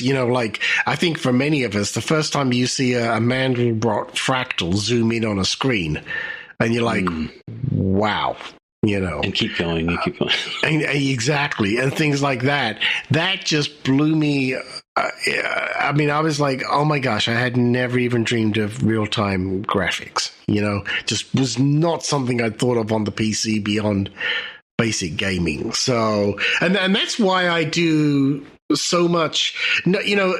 For me now, the app programming is the day job, but the game programming is the real fun stuff. Take it to a whole other place, because it is so accessible now, not only with the tools, but when you look at the power of the machines, especially talking about like M chips, for example, that make this so viable. I mean, the first time anybody sees someone sit down with some game engine and fly through a screen and they're editing it, and it's like, I'm watching a video. No, I'm actually editing this thing in real time. It just opens up your brain to possibilities, That's awesome. Hey, I'm Raman Singh. For me, Apple means opportunity. It's the bridge between a developer's imagination and a user's experience. Whether I'm organizing a conference or writing code, it's the tools from Apple that make all of it possible. So, happy 50th anniversary to the company that changed how we create and how we communicate. Cool. So let's change gears a bit. I want to ask you guys. There was a dark time for Apple, right? And it's right in the middle of the book, right? There was a time when I was working away in pre-press. I was living in Vancouver, working at a job, and I remember that was about the time that Steve Jobs came back to Apple, right? And because for a while there, it was like Sun's going to buy Apple. It was like for 50 cents, it was going to be it was real dark times. I mean, we didn't talk about any of the clones or that whole clone business thing that came along, and there was to just sort of the strangeness of where Apple was going. They had at one point they had 20 different SKUs for different computers. Yeah. It was crazy, right? Bonkers. Like the VIVX thing you were talking about earlier, right? Because they had the whole Performa line, and they had 4 different Newton models. Yes, they had the Performas, which were the consumer level things, and then the Quadras, which were kind of the same, but they were a little better in certain ways. Oh man, yeah, and to wrap your head around all of that was just and crazy. The LCs and the LC, the ones with the all-in-ones, and SC wait, which they one? were horrible machines. But anyway, so coming back to the sort of the Steve Jobs thing came back, and then all of a sudden, I think it was 90, I want to say 97, 98 or whatever, 99, I guess, it was 97, I guess, when the iMac first came out, right? And, he got rid of all the products. He canceled the Newton, which I was disappointed by. Yeah. So what do you got? What's your remembrances of that sort of dark period of Apple before Jobs came back? I remember thinking, on the one hand, you're like, okay, maybe this is a good thing and it'll be okay, but I don't see how. And then... You mean Jobs coming back or the dark times? No, sorry, the dark times. Yeah. I think that Jobs coming back, if that hadn't have happened, we probably wouldn't be having this conversation. We'd be talking about BlackBerry development. Exactly. Yeah. Oh God. Yeah. Yeah. What a horrible thought. Canada. Yeah. Talk about a Twilight Zone episode right there. Right. Yeah. No. I think the dark times would not have seen anywhere near as bad. If Jobs hadn't have come back, it would have been a lot worse. I actually don't think it would have survived, is what I genuinely think. I think that coming back and having the big reset was exactly what was needed. And yes, there was a question of, well, will it make it through to the other side? Is there any hope? Let's find out. And well, now we know the answer, but Yeah, but in the book that we're talking about, that Evan and I are going to slip in as our pick later on. Yeah. Tell me more about this. Yeah. Yeah. Well, I mean, in the book, he covers off the stuff that I'd forgotten about. Like I remember Mac OS 8 had a sort of a new sort of look and feel to it. And there was this talk of Rhapsody and Copeland. There was all those kind of things, and people were developing on that. And I remember people at WWDC, there are videos on YouTube of people being angry at Jobs for sort of taking them in this direction. But the reality was that Apple was looking for a new operating system. It was BOS, like Jean-Louis Gasset had left Apple and gone to join B. I have a B demo disc here somewhere. I actually used it for a while because I really liked it. Yeah. I used O2 as well. I don't know if you ever used O2. I used Windows NT as part of my work. For the first NT version was pretty good. It was better than the Mac kind of stuff at the time. But I mean, I was still using Macs for my day job. But they were looking for to revamp the operating system, and somebody sort of said, "Well, why don't we look at Next?" And that's kind of, so what Jobs coming back wasn't so much Jobs coming back as much as Apple bought Next. Right. And that's fair. For you young developers who ever wonder why things are NS blah blah blah, that's Next Step, which is the name of the operating system, right? So what we work on today, whether it's AirPods, HomePod, M3, M4, M5, your iPhone 17, your iPhone 16. All of the things that Apple were working on are all flavors of Next in a sense, right? Because they were built. It was built on the Unix kernel, right? That whole time period was it was kind of depressing, but it's like we just kept having hope. Like, and somehow this is going to work out. At least I hope it's going to.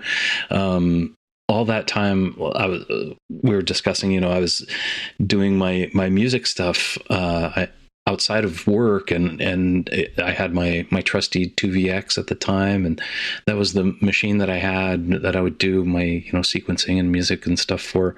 And then we got that news. And I remember it was like reading Wired magazine, and of course, the infamous Prey cover.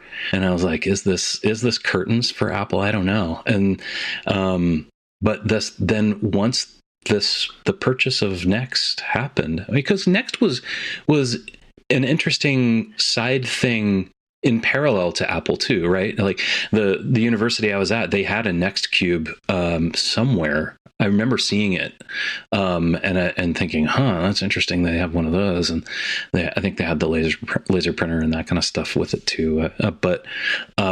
And then I remember them doing, Next Step kind of branched out into OpenStep, right? And you could run it on x86 machines and that kind of thing. And it was kind of like, well, where are they going with all of this? And then eventually Apple buys Next, and it's like, okay. And then once Jobs came back, then it was kind of like the train left the station, and he made all those changes. And I specifically remember this moment where because I had a coworker. This is when I was doing Windows development here in Petaluma at a local company, and a coworker comes in, and I knew that he had a power computing, like a high-end power computing clone. A clone, yeah. And he just came in and he goes, "I can't believe that Apple and Steve Jobs just killed all the clones." And I was like, "Yeah, that stinks. Sorry." Because I had been thinking about doing that too. I was reading the magazines, and I was like, okay, maybe I could afford to do a clone, get or something like that. But then I just kind of shied away from it. I just thought there's something. They made better Macs. They made better Macs than Apple did at the time. Yeah, like the Radius machine was really and good. The DEC one, I think. Okay. There was a DEC Daystar had one. Daystar, right? Yeah, they had one. Power Computing had one. Radius had them as well, right? Yeah. But it was. I mean, that was. You're right. It was. You were looking at dollars and cents. You were looking at you got more, bells and whistles with a clone than you would get with a Mac, right? Yeah, that's true. But then this iMac thing comes out with plug in your internet, and you're done, right? Yeah. There is no step 3. Remember that joke? It's funny. We ended up getting, we were a Windows development house, but we ended up getting I thought it was, it was a Bondi. It was one of the original iMacs, and for testing our website on to see how it would look. And I thought that was super cool. Like even we got an iMac. Yeah, my boss's son got a Bondi Mac, and I remember the first time it broke down, it was like came into my office and he was like livid. I'm like, hey, dude, talk to Apple. It's not me, right? But yeah, and then the iMac was kind of cool. I have a bunch of iMacs here at the house, right? So it was a cool thing. I still have a Color Classic, or I have a Color Classic, and I have a Classic 2 as well. I was going to go back to your story from before, but cool. But yeah, and then Johnny Ive had joined Apple. You'll find it in the book way before Jobs came along. But I think once Jobs and Ive got together, we got all the white, industrial design, beautiful looking computers again, right? So yeah. It was revolutionary. Hi, I'm Oliver from Sydney, Australia. 50 years of Apple. That's incredible. I started on the 2E, went to the 2C, then the Mac SE30, and then the iMac was the first computer I bought with my own money. And it's been onwards from there right through to now with the Vision Pro. It's been an amazing experience to watch human-computer interaction evolve over that 50 years to now spatial computing. Looking forward to the next 50. And, we kind of skipped over the PowerPC thing. So there's this, right now, recently we've kind of gone through this change from, going to the M series chips from Intel. But a lot of us don't really recall or don't think of, or maybe we've forgotten or don't know. I lived through it all, so yeah, go ahead. Yeah, exactly. That the whole switch, like the PowerPC, that change was kind of revolutionary at its time. Oh, as yeah, well. yeah. And so you went from having the, like 68,000 series of machines, and then suddenly all of the machines that were coming out were the G3, the G4. Yeah, G5, I was thinking the 040s and the, and that was a chip in the FX. It was an 040. Yeah, and then it went to the PowerPCs. I'm sorry, yeah, and I forgot they had interesting numbers or names. I think I don't remember. So I had a 6100 and a 7100. But I remember I had orders for a Quadra 650 that I had like 3 of them on the go, and I was waiting for Apple to deliver them when they switched them out for the 7100s, and they made the change from the Quadra chip to the PowerPC. And my customers I lost 2 orders because customers were livid because they were, again, it was an incompatible change for a lot of softwares. Quark didn't run on it, Photoshop and all the Adobe stuff didn't run on it. There was a time too, because it was a risk. I got to throw Adobe under the bus. At one point, Adobe was making software for Windows, and they were paying more attention to Windows than Mac. This is during the dark times, right? Mm-hmm. When a lot of applications went over to Windows because they just thought that Apple was dead, right? But you're right. So yeah, the software the transitions from hardware was painful because we had the Motorola to PowerPC, and the joke at the time, I don't know if you guys remember, but IBM stands for I Build Macintosh. Oh, I haven't heard that one. That's awesome. Yeah, because IBM, Motorola, and Apple made the PowerPC chip, right? And so there was a transition period where your software didn't work, or it was buggy, or things would, it was not supported, just plain out that way. For a while there, there wasn't going to be a Photoshop on PowerPC, or that's the way it felt, right? Mm. Definitely that way with Quark as well. I remember a fair bit of panic happening at the user group. Like when the PowerPCs came out, everybody had 040 machines, and then the PowerPCs were announced, and everyone was kind of freaking out about that. and I was kind of a little bit mystified at the time because I didn't really know what was going on. It wasn't until I was selling them that I was really into like having to know all the stuff. But that was it was an interesting time. So I behind me I have a 6100, which was a PowerPC chip, right? Yeah. And that was my first. I went from the Mac 2 to the 6100. I'm pretty sure, and then as our home computer. And no, we had a different. We had something else. But then we I bought remember the newer card went in the PDI slot that you could put a G3 chip on it. So I have a 6100 with a card with a G3 in it. So it made it from, because there was that whole, the next transition was going from PowerPC to the first G3s, right? G3 was a G3 PowerPC, right? If I'm not mistaken. Yeah, right? It was the third generation, and the fourth and the fifth after that. Yeah, one, right? apparently. I was looking at the Wikipedia thing here. I never understood that. So it was literally, and because this sort of period passed me by, it was literally just plug this CPU on a daughter board into the machine. Yeah, newer made a card that would turn your 7100. You bought a different card. You bought it was almost like a Nubus or what do you call those, PCI card? PCI slot where you look a bit of video or like the PCI Express. Exactly, same idea, but it had a G3 on it, right? So you would make your 7100 into a G3, or I have a shorter one that fits in my 6100 and makes it into a G3. They made one that wasn't for like a G3 or anything, but there was that kind of thing available. Like for my 2VX, I almost bought one of those processors that dropped into the Nubus slot for that would make it an 040. So it went from Daystar had a card that you could put in, and you could put RAM on the card. Right. I had one for a while. I sold it on eBay, but years and years ago. But I bought it from a friend of mine. But it basically was an 040 Daystar 040 card, from the clone days, right? Mm-hmm. And it had RAM slots on the side of it, so you could move your RAM onto the card, and then of course you got the speed of the RAM being on the same card as the CPU, right? Nice.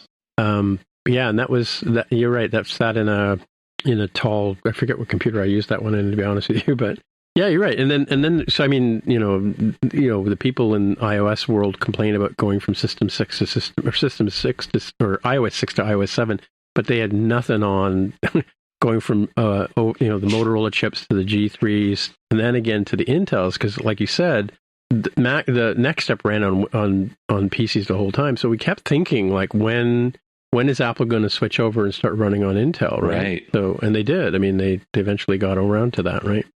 Yeah. So and that's when Peter joined the group, right? That's right. Yeah, when Peter joined the group.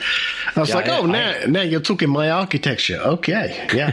I loved my PowerBook G3, and I still have it. That machine was so great, with the audio editing and all the stuff that I was able to do. And, and I was able to play really good games on it and do just web development stuff. I was using Dreamweaver, not Ultra, but just a regular Dreamweaver.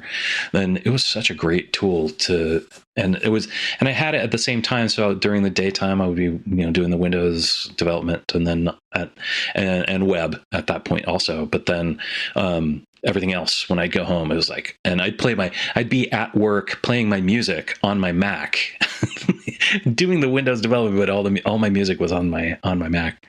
And then switched over when Intel happened. That was a great moment. So before we get to there, though, I had a PowerBook G3. I came off it was on an auction. It was broken, and the person who had bought it didn't register it. It had a known issue with the video cable, so I took it into an Apple store. Because it was brand new, they essentially gave it to me under Apple Care, and so that was my computer. And then it had a 2 gigabyte hard drive in it, right? Oh wow! And that's when I got the beta of Mac OS 10. Oh yeah. So I started running the beta version of Mac OS 10 on this poor little machine. Eventually, I got a bigger hard drive because the 2 gigabytes was painful. But that was my first sort of experience in switching over to Mac OS 10, right? Like that. So that's 1999. Did you guys get into OS 10 back in the early days? And I think the only app running on it was Microsoft Office and a few things. Right? Yeah, I wish I think so. Yeah, but So my PowerBook G3 right now, if it would launch, or boot up, which it won't.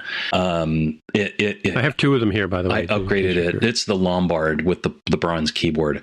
Yeah, I have one of those too. Yeah, and I upgraded it to it was probably 10.2, I guess. Whatever. I don't know. Whatever I didn't do any of the beta things, but I did upgrade right when it kind of launched, and then I was very sad afterwards. I wish I had just left it at.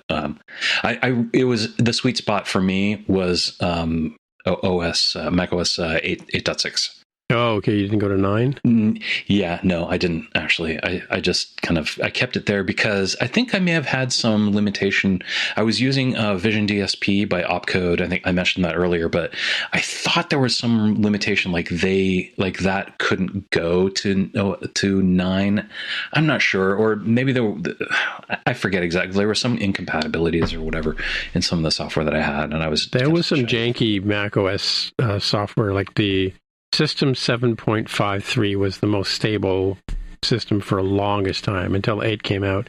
8 was very much the multimedia internet-y one, because I don't remember back if you ever had a System 7 Mac 7.5 and you wanted to go on the internet, you had to download a TCP/IP plugin, I guess we could call it now, right? An extension, I guess. An extension. CDEV. Was it CDEVs and extensions? And that's how you had to punch in your PPP information in there and get up online and stuff. By the way, I was thinking, I forgot to mention when Peter was talking about paying for every minute you were on the phone in England. Mm-hmm. The very first time I got my AOL disc and I stuck it in my power bucket on the kitchen table on a Friday night and signed on, it said, "Oh, welcome to the internet. Welcome to AOL, or not AOL, CompuServe. You have to download this 35 megabyte upgrade before you can get online." And I remember I sat there and watched it for a while. And then I had to leave it on overnight. So the next morning, Saturday morning, I got up and I was able to get on to CompuServe. Can you imagine what that would have done to your phone bill? Oh God, yeah, I remember. For me, it was on the PC. It was you gotta download Netscape Navigator. Yes. Yeah, I got a copy of eWorld and. I went to a Macworld. I used to go to Macworld and stuff like that for publishing and back in the day, and so I got a copy of eWorld when I went by the booth and Apple was there promoting it, and they brought it up to Canada, and like the Canadian internet providers had no idea how to get online, and I think I had to use an AOL account to actually get connected. But and we were talking a bit about this before. We were also going to talk about that was before the internet came along. There was a thing called Apple Link you could get on, which is a dial-up service. And you could see like all the system updates and stuff like that, and you could see the folder structure. And I remember when eWorld came along, they had this sort of Apple room, and it was the same folder structure we had on Apple Link, right? And Apple Link was really hard to get into. You could only get into it if you were like a reseller or a university or something like that, right? But that was how we used to find things in the early days. And then I think 91, 92, 93, I think 93 we probably got online to the proper internet. I do remember, I don't know if you guys remember this, but remember how every web page was gray with blue hyperlinks on it? Oh, yeah. Yeah. And I remember searching on Lycos or something like that back in the day and we have searched for, out of the 600,000 pages available on the internet. Crazy, the right? Results we've had. Yeah. 600,000, I remember that. Like, it was crazy. Now it's like, I don't know. It's uncountable. Oh, yeah. Seriously. Yeah. I remember back in the day, I was basically like a telephone book of internet addresses. Yeah? Yeah, and it was kind of like going through the Sears catalog at Christmas, right? You go through and you underline, based on the URL and the name, what sounded interesting, and that's how you did it. And then you go punch them in,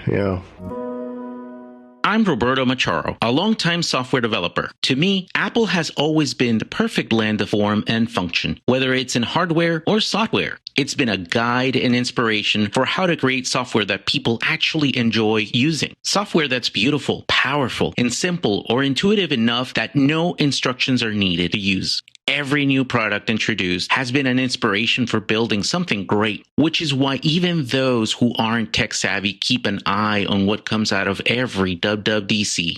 But sometimes they take their time to release new cool stuff, carefully baking and testing their products. But in the end, when release day arrives, it's a celebration. Happy birthday, Apple. So, we wouldn't be having this conversation today if it wasn't for another thing that Apple came out with around the same time, shortly after Steve Jobs came back, and that's the iPod. True. Right. I remember when he reached in his pocket and pulled out this thing that had like a 30 gigabyte hard drive on it or something, and FireWire. That was the first time we saw FireWire. Yeah. Oh gosh, FireWire. What did you guys think? I never owned I have an iPod now, but because a friend of mine gave me his old iPod. And I didn't get my first one until we got into the Nano in 2004 because we were giving them away as part of one of our web promotions. But what was your take on the iPod? I think just, the brilliant thing that Apple did was making iTunes available on Windows. Oh, absolutely. Yeah. Yeah. So what did you think about the whole iPod generation? That for me, so for those who are not familiar with this, and for those of you who are, you are the awesome people. This is back when I was still using Winamp. And so the idea of basically having a device in my pocket that was like Winamp with my music collection, was, this is it. This is the thing.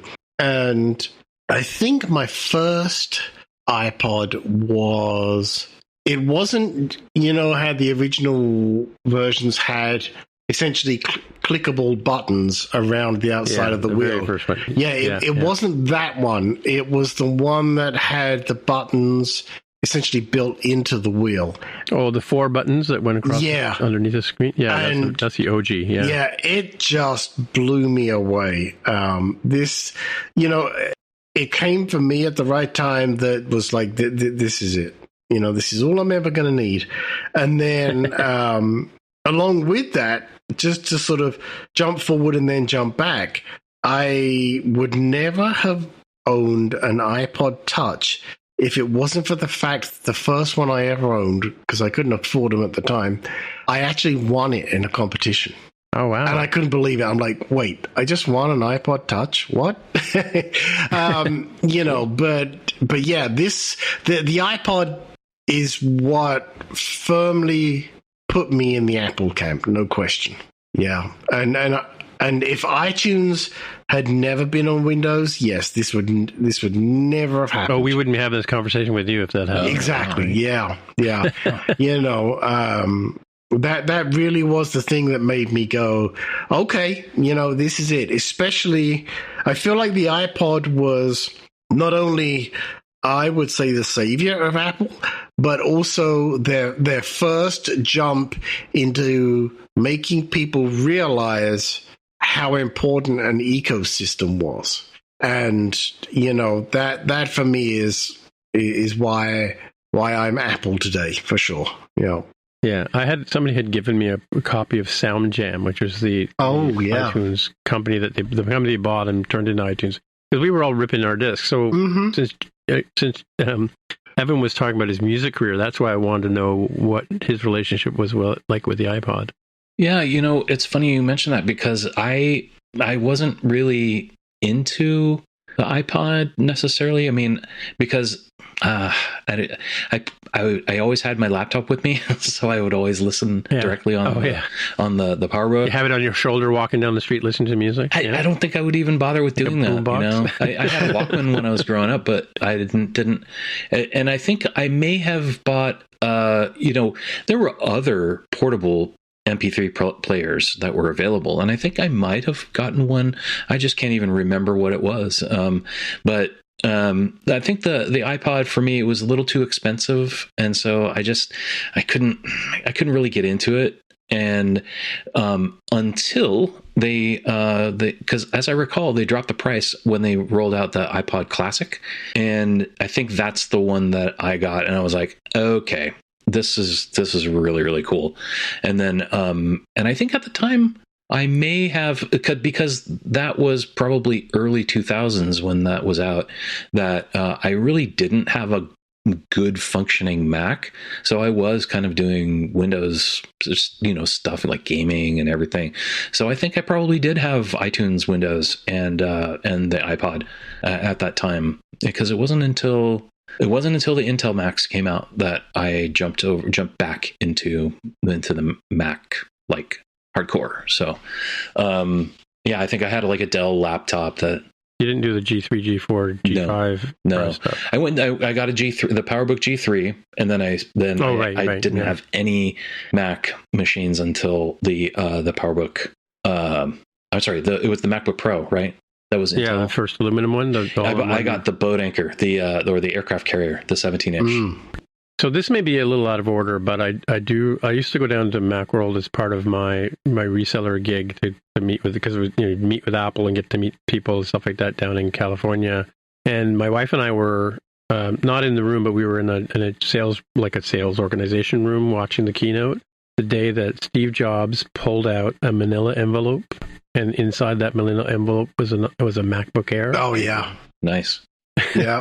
I remember that video. Now, I know, Peter, you were saying before we started recording that your MacBook Air was second generation. MacBook Air is your pick, essentially, right? Yep. So what did you guys think about the MacBook Air when it first came out? I was just... For me, it was one of those things where I actually couldn't believe it. It was like, no way can this be a quality machine that thin. Really? Yeah. I mean, I did have a titanium Mac. I've restored one of mine recently, but yeah, that was the 1-inch thin Mac, right? But then this is even thinner than that, right? And I think it also is a very important turning point in how Apple thought about its hardware and the interaction, and it's basically saying, okay, computers are now a thing. They are a thing in everyday life, but everybody hates carrying around these huge, heavy machines. And, when I used to fly to between England and America, right, I would have to carry my Dell laptop, my Inspiron laptop, in a very fancy leather bag that it came with. But this thing needed wheels to carry it, and so when Apple came up with like the idea of the Air laptop, and I just remember thinking this is a turning point right here. And now if you think about all the amazing things that have been done design-wise, and retaining that kind of power in these kind of form factors, I think a lot of it goes back to the discoveries that they made with the Air. Inevitably, miniaturization for sure. Oh yeah, I mean, inevitably, of course, everybody copies it, right? I mean, that's just the way it goes. But the fact that they were able to pull this off and still had decent battery life and manage the heat, the screen was good. It had a proper keyboard. I mean, it was like, how is this even possible? That's cool. The Air was remarkable. I thought it was really interesting, but not for me. So as I mentioned, I had, I guess the Air came out in 2008, looks like. So I had just bought a couple years before the MacBook Pro 17-inch. So I was used to having a big... the cafeteria tray. The cafeteria tray. That's what I call it. Yeah, the aircraft carrier. It was just massive, but I loved it because it's like it couldn't get big enough for me.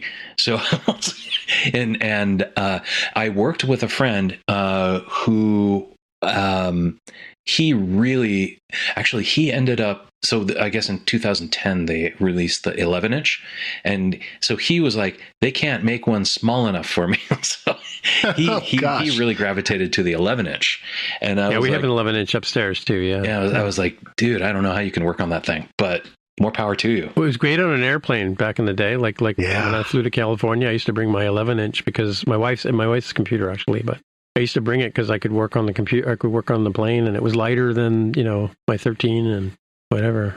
Yeah, for that use case, and that was what he liked. He liked just that it was so small, so light. He could work wherever, and so it was perfect for him.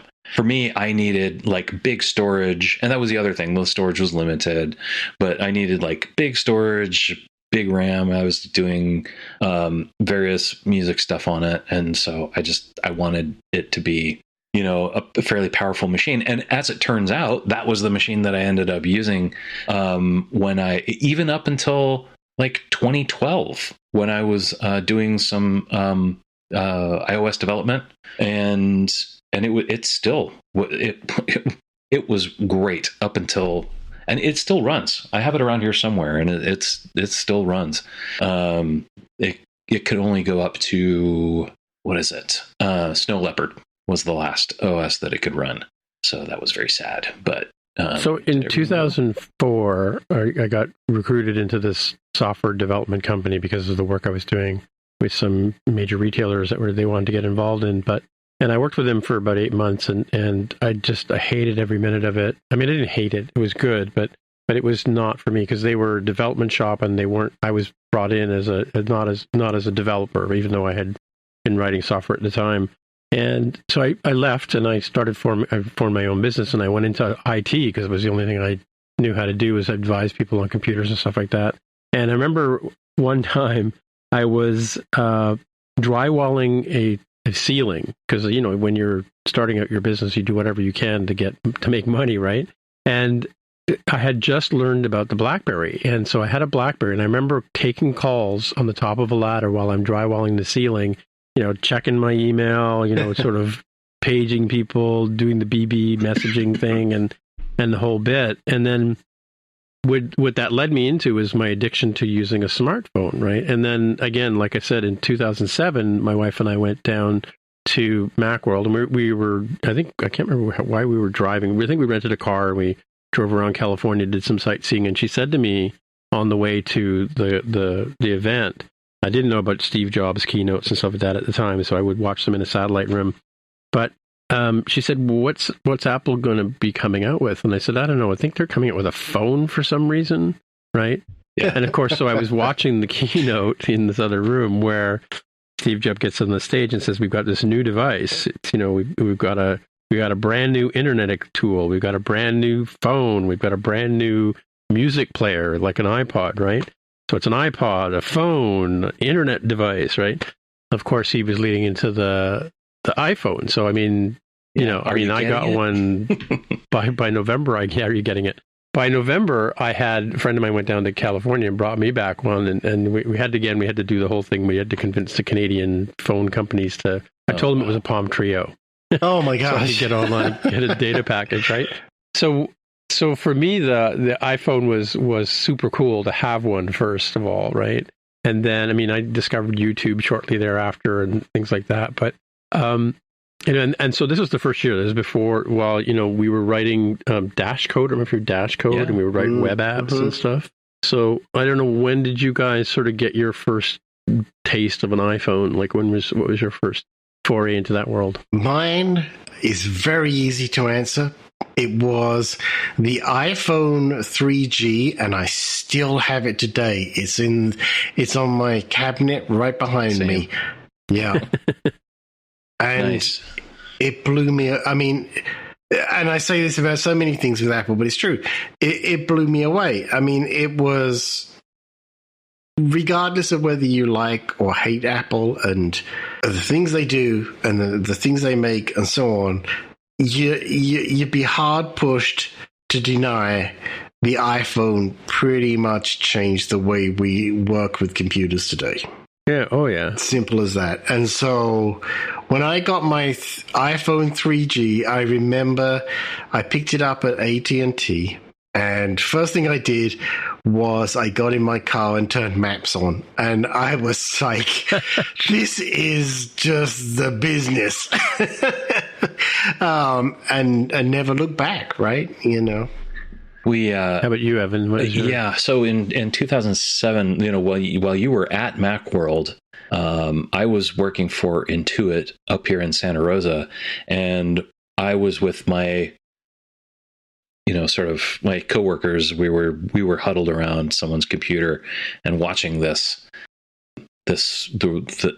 event happen, and when he did that, the whole it's an internet communicator, blah blah blah, and are you getting it? And we just went mental, and it was such a great moment. And then I realized, well, yeah, I can't afford that. So, I waited, and then I had a friend who got the original one, and so I got to see it, I got to touch it, and experience that. And eventually, I went ahead. When they released the iPod Touch, I bought one of those. That looks like it was released in September 2007. That's probably when I got mine, so that I could experience like what the iPhone was like, the multi-touch interface. Yeah, and that's a great little device. I still have ours too. But then in the subsequent year, when the 3G was released, then I bought one for me and one for my wife. From that point on, we were iPhone, and it was awesome. And it was such an amazing time. And of course, then in that year, in 2008, that's when we got like the App Store and the SDK and all that kind of stuff, right? Mm-hmm. So it's like this is, and prior to that, we were doing weird little web app, that kind of looked like iPhone apps, and so I was doing that on iPod Touch also, and there were weird ways to make your web apps look kind of like apps on and it was just terrible, on mobile Safari. It was even possible to write an iPhone app with AppleScript. I remember one of the Apple guys demoed that to us in the early days. Yeah. And then eventually we got the SDK, and we were able to use Objective-C, and then for me that was like that I knew that's what I wanted to do, and I had to transition. I couldn't. I just couldn't get into. I couldn't wrap my brain around Objective-C, and I tried many times, and it's not. I could get the idea, right? But and we've joked about this before. I just couldn't wrap my head around all the square brackets, But it wasn't for want of trying, So you didn't start developing till Swift came along? No, Swift is when I was like, okay, now I can do mobile development seriously. Right. Because Swift also was very. It followed basically the footsteps of all the things I'd done before, as far as Java, exactly. C#, and I'm like, great, I feel at home here. Yeah, it was interesting. I got the SDK. The 3G was the first phone available in Canada. So we got a 3G, and so then my wife got my iPhone 1, and then, or 2G, I guess. And then and the 3GS. I have a 3GS, like, how people take those old iPhones and they put them on the take them apart and put them on a board and put them in a glass box, right? Yeah. I did mine, and I even put a little screen of my I've always had my company logo on the startup screen of my Mac or my phone, but for me it was the iPad, right? And I still have my original iPad, and I keep it running so that I can show people the apps that I made, because you can't run them on the new machines, right? But because we were doing the whole sort of publishing, we did magazines and stuff like that, kind of apps, right? So we needed this, we wanted this space, right? And that was for me, like my customer. I've told this story 1,000 times, and sorry if you've heard it before, but we watched the keynote in February, and then the next day, my client called me and said she had to be on the iPad on day one. And I said, sure, okay, we'll make it happen. And then, like, now what, right? I jumped on a plane and went to a conference in Seattle, put on by Pearson, and met a bunch of people that I still know to this day. And one of the guys there said, well, the real show is WWDC. Right. And back then, this is like 2010, I bought a ticket like way late, like it had been announced like weeks earlier, and I bought a ticket and got in. I think like one of the last tickets to get in. And that's when I kind of went and started drinking the Kool-Aid. And nice. It wasn't Kool-Aid, it was like a sort of fruit drink that they had in the freezers. I forget what it's called. But anyway, so yeah, and I remember walking into like some of the the lectures on or the sessions on Objective-C, and like you said, Peter, I didn't know what language they were talking. Yeah, I was like a deer in the headlight. Like, what are you people talking about? And just and fortunately, I had hired a bunch of people, because I started a small software company, and I hired a guy out of Calgary who I've never actually met face to face, but he did a lot of the heavy lifting on our first bunch of apps. And then my nephew came and worked for me as a like an intern, and he did a lot of work, and I kind of was like the project manager, designer, logo maker, and then the client would sort of give us the content and we'd pop into the apps. And that was sort of my introduction to mobile development, as it were, right? And then, within started doing my own, I took my IT information app and which I'd done in FileMaker Pro and PHP and stuff. I converted that into Objective-C and that's still my number one app, Device Tracker, that I talk about all the time. That was the app that, I put that on the App Store like in September of that year, right? And it's still a thing, right? It's still a thing. It still has Objective-C in it. Nice. But it has Swift and Swift UI in it now, and yeah, it's my boondoggle app, as Jaime calls it, right? So I think I have. But yeah, I think all of them, all the apps that I've created. There's only one app that I've taken off sale on the App Store because it got too complicated to keep it up. And I was thinking about using AI I refactored a bunch of my older apps with AI in Swift UI. Like my game Geese Squad, I just did that one recently, and I did Pi Day Countdown a few months ago, right? And I've been thinking about resurrecting that old app. It's funny because you think about how to sell an app on the App Store. I built this app. It was my grandson's idea. It was it was basically like a pattern matching game, and he drew a chameleon, right? And he had this idea that you would see the colors of the chameleon, and then you would have to match the chameleon, right? Mm-hmm. And so we took that idea, we distilled it down to like black and white squares or colored squares, and you would see a pattern, and then you'd have to reproduce the pattern, and with a time limit, and longer you took, you'd lose points and that kind of thing as we count down. Yeah, so we put it on the App Store, and I put it on as a free app, right? And within a week, I got 1,000 downloads in Russia. Ooh, whoa! Because I've always put multi-languages in my app, and I thought, oh, this is great. Now's the time to start making some money. So I made it 1 or 99 cents, and immediately sales stopped. And they haven't gone since. And when you look, if I go into the App Store, trends and whatever reports that you have on App Store Connect right now, and I look at the apps that perform the best, that 10,000 downloads is still my best performing app. Wow. Interesting. So, that's I should have left it free and then gone in with ads, right? It's funny you mentioned about the whole development thing, because the idea or the desire to go ahead and start learning Objective-C and how to develop it, I didn't care that it was difficult, then talking about this reminded me that there was a book, and it was by Jeff LaMarche, and there's a little bit of irony to this, because Jeff LaMarche wrote this book called Beginning iPhone 3 Development, exploring the iPhone SDK, and that book for me was pivotal. That was the book that I learned with. I know a lot of other people did the Hillegas book. Yeah, that was me. And that was sort of the definitive thing that people would learn. But for me, that book never worked for me. It didn't help me wrap my head around what I needed to do. This book was the one that for me, I was like, okay, I can do this. And in fact, in 2010, I was...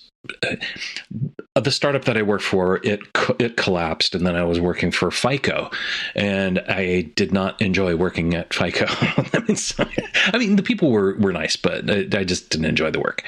And so I was like, I gotta get out of this. I really want to do this iOS thing. I wonder what's out there. And I went to Craigslist, and I just happened to find a job posting for a company that said, we're looking for senior engineers. And at this point, I had been doing this for like 15, doing software development for 15 years professionally. And so I was like, well, and they said, we want you as an iOS developer, and we want, and we'll train you. And I was like, oh, and we'll give you a MacBook Pro. And I was like, oh, sold. Let's do this. So I sent my resume in, and they wanted me to build a sample application. So with the help of Beginning iPhone 3 Development, I cobbled together just a very simple application that would display my resume. And so I sent that over to them, and we talked about it, and one thing led to another, and I ended up getting hired there. And so that was the milestone for me for like where the iOS development started. And that was, 2010, 2011, somewhere around there. I'm pretty sure that the guts of Device Tracker are based on the same book. Oh, nice. Yeah. Yeah, because he talked about core data in that one, right? Yeah. It was great because there was a little bit of everything, you know? Yeah. Yeah, it was such a great book. So anyway, sorry. No, I met him at that same concert, and Aaron Hillgass was the keynote speaker, right? So and he would come and do. I met him in person a few times, and I can't remember I don't think I ever got him to sign one of my books, but I always get people who I meet in real life to sign the books, right? Oh yeah, great idea. Yeah, that's cool. Yeah, so. Yeah, it's so funny how this all kinds of comes together, right? So what was your experience with WWDC? Like, when did you guys, have you gone? How many times have you gone? The only time I got to go was in 2011, and that was with the same company. And they basically, someone got a ticket, and we basically just I think they got a couple tickets. And so we just kind of shared it, and I got to go one of the days. I see. Okay. Yeah. And that was it. That's the only time I've ever been. And I've tried every year and still haven't gone. And I don't know. I try not to get bitter. I hate to say I've been there 6 times. Yeah. Oh, gosh. I try not to be bitter. So I went 2010, 2011. Then there was relatively easy to get tickets. I think 2012 was the one that sold out in like 50 minutes or something. And they announced it at like 8 a.m. Right. So anybody on the West Coast didn't get the notice because it was 5 a.m. for you guys. And then the next year after that, I think 2014 was the year that, 2014 was the year that 13, I guess, was the year they had the shopping cart blew up. Don't know if you guys remember that one or heard about that. Oh, I think I remember. Yeah, we all logged in, so we were ready to make the purchase. And so I grabbed my friend came over, and he was sitting at the kitchen table with me, and at 1 p.m. our time, we both put the ticket in our shopping cart, and then it said log in to complete the purchase, even though we were already logged in. So we went to log in, and then there was a hiccup. Right. And then it said, there's nothing in your cart. Mm-hmm. And so we both went back in again, grabbed a ticket, put it in a shopping cart, and went to purchase it. And it said, it said, there's nothing in your cart. And then when we went to grab a ticket again to try one more time, there were no more tickets left. Ugh. This was like in 10 minutes. Yeah. Right. That's So I spent the rest of the day going, oh my God, I'm not going to go to WWDC this year. What am I going to do? Never mind the fact it would cost me like $5,000 every year to go. It was crazy. Yeah. Right? I don't know why I thought that was a good thing. But anyway, I got a call. I was walking down the street, and I got a call from Apple, and I very rarely pick up a call I don't recognize, but I picked it up and answered it. And this lady on the phone said, we understand you have a ticket in your shopping cart. And we're just there was an issue with this, something, and we just wanted to know if you still wanted to purchase the ticket. I'm like, are you kidding me? Of course I do. Uh-huh. And then so I literally walking down the street reading my Visa card to her, to give her to make the purchase. And then I got the ticket. And then my friend, I called him or sent him a message or whatever. And I think we had iPhones by that time. And he said, yeah, they called him like 20 minutes later, and they did the same thing. He was buying it for his wife, actually. And then the next year was the lottery, right? And oh God, how I know the lotteries are real is that I was the principal developer. I had an intern working for me, so I put his name in too. Right? He was no longer working, but I had his email address on my server. My client put her name in, and they also just put this guy Jerry's name in because he was like the money guy, right? He was not a developer at all. My intern got selected, my client got selected, and the client's husband got selected, who was like the money guy, right? And like just random, selection, right? Mm-hmm. And because we all sort of had this theory that it was kind of fixed and whatever, right? But yeah, no, I'm pretty sure the lottery is literally a lottery, right? But the thing about it is like, I remember going to 2010 and 2011 and 2012, and at the beginning of the keynote, they would say, how many people are here the first time, right? And like 10% of the audience would put their hand up, right? And since the lotteries come out, it's like, how many times do people, and it's like 80% of the people put their hand up. So it's like, because I mean, at the time, there were probably 100,000 developers worldwide at the time, less. And it was kind of unfair that those of us who knew about it knew how to get in to the lottery early, or not get into the purchase early, were the ones that kept showing up, right? So, like I said, 6 times, right? Gosh. And then the last time I went in 2019 was when I was working at a company, and they would only let us. We used to say, I was like the lead iOS guy, and I would say, just put your name in the lottery, just put your name in the lottery. And 3 of us got selected, right? And the company said they would only pay for 2. So this third guy was, and he wasn't, the third guy was the one that was not selected, and he couldn't, he couldn't afford the $1,600, whatever it was for the ticket. And he said, what can I do? And I said, well, would you give me the ticket and let me take it? And he goes, sure. And because he didn't have the money. So we both had to get on the call with Apple and tell them, we're on the same team. We're just going to transfer between teams. They tell you can't do that, but you can do that, right? I've done it a few times. I did that with the intern's ticket the first time around, right? But yeah. So anyway, it's an experience. But the funny thing about it is 2019 was the last in person because of COVID, right? Yeah. But I was thinking, like, having gone there and, I got to see Tim Cook up close and in person and stuff like that. But I just, the lure for me was gone. I mean, for me, the networking was the biggest thing, or going to the labs was the biggest thing, right? But I just thought, I don't know if I want to come back anymore to do this, right? So, although I still put my name in the lottery every year. To my absolute shame, I've never been to one, and my excuse is so bad that explaining it is almost as embarrassing as the excuse itself, which is, I honestly have felt for the longest time that I'm just not worthy of it, in a sense. Oh, really? Oh, the imposter syndrome thing. Yeah, right? yeah, exactly. It's like, I'm just, it's kind of that thing of, okay, well, as you guys know, because we talk a lot, I'm an engineering manager now, and so I don't get to be hands-on anywhere near as much as I used to, and so I don't think my skills are. I don't think I've earned the credit to be worthy of it. Do you know what I mean? Which sounds preposterous. Yeah. Of course it does. It is. But, it is preposterous. But then when you weigh up the expense, you're like, yeah, why would you do that? But I think the important part is what you say, Tim, which is it's not about being there in the sense of I'm at Apple space headquarters or whatever. It is the community aspect. And that's when I tell myself, yeah, you really should do this, you idiot. Well, I can tell you that, like, I've always been of the opinion that, like, again, the reason why my show was called More Than Just Code is because it is all about that, right? Mm-hmm. And I think that experiences like WWDC are important for designers and product managers and QA people and engineers and owners and CEOs. And I think that there is enough content. I mean, you're not walking out making apps. Right. Let's be realistic, right? You're learning about the new thing, and it takes you months to get your head wrapped around it and think of what could you possibly use this for, right?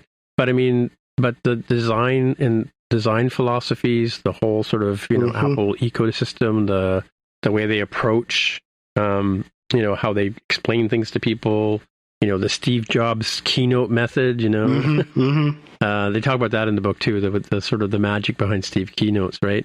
The way he would basically go in without cue cards and he would just rehearse to the point, and then he would just, like, on the day he would be presenting to the people out of, like, sheer, magnitude, right? Yeah. And that's an amazing thing about it, that particular person, right? But yeah, I mean, for me now, and also part of that aspect was, for the longest time, I didn't really know anybody in this side of it. Well, this is the way you find out who they are. Right? Yeah, exactly. Well, of course, since COVID and things like that, it's a lot different. This is now my day job, right? And so, like yourselves, I know you guys. I know a lot of other people now, and now it would be all about getting together with those folks, and it just happens. IRL, exactly, right? And it just happens to be and there's a conference, by the way, right?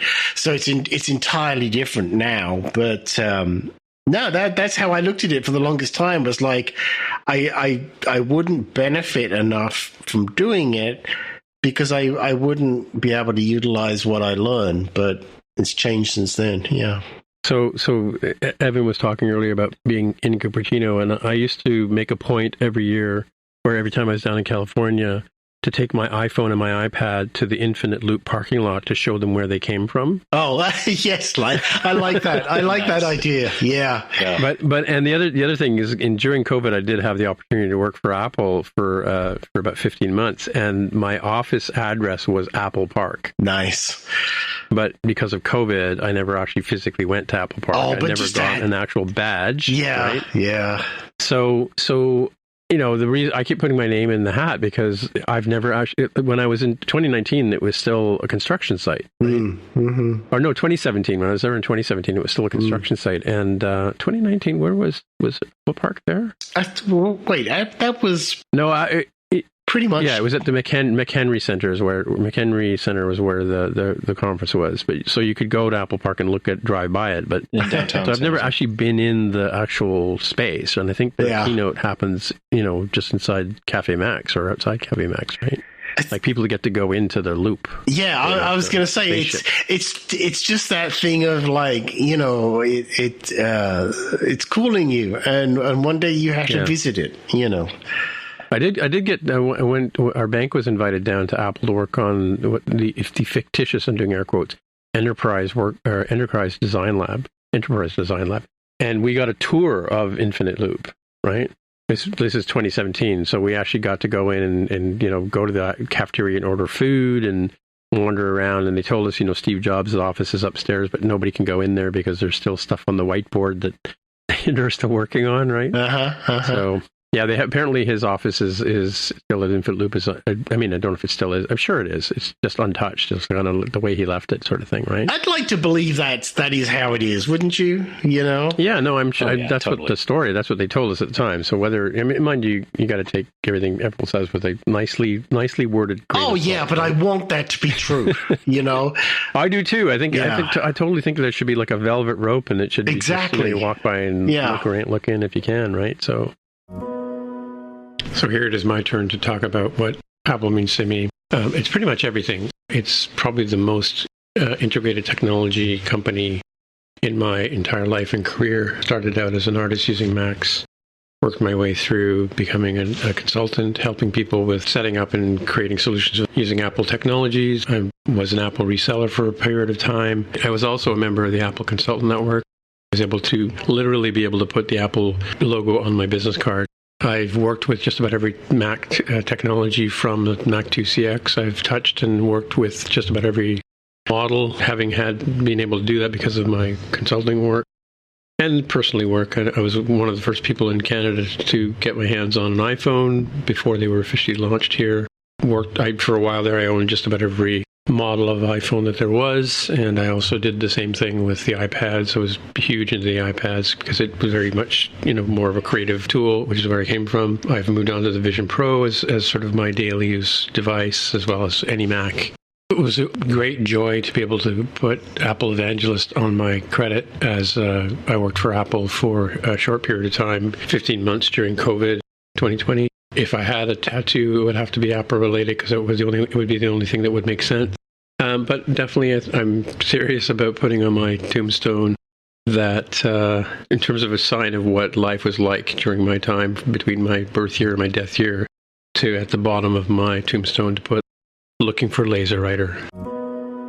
So there's a lot of other things to talk about. So obviously, Steve Jobs is a pretty magnanimous person. And we've talked about in this show, which I don't know if you've listened to every episode or not, but we talked about the rise of services. We've talked about the watch. We've talked about moving to Apple Silicon and Apple Park. So what just some quick hits on those sort of topic points. What would you say about those?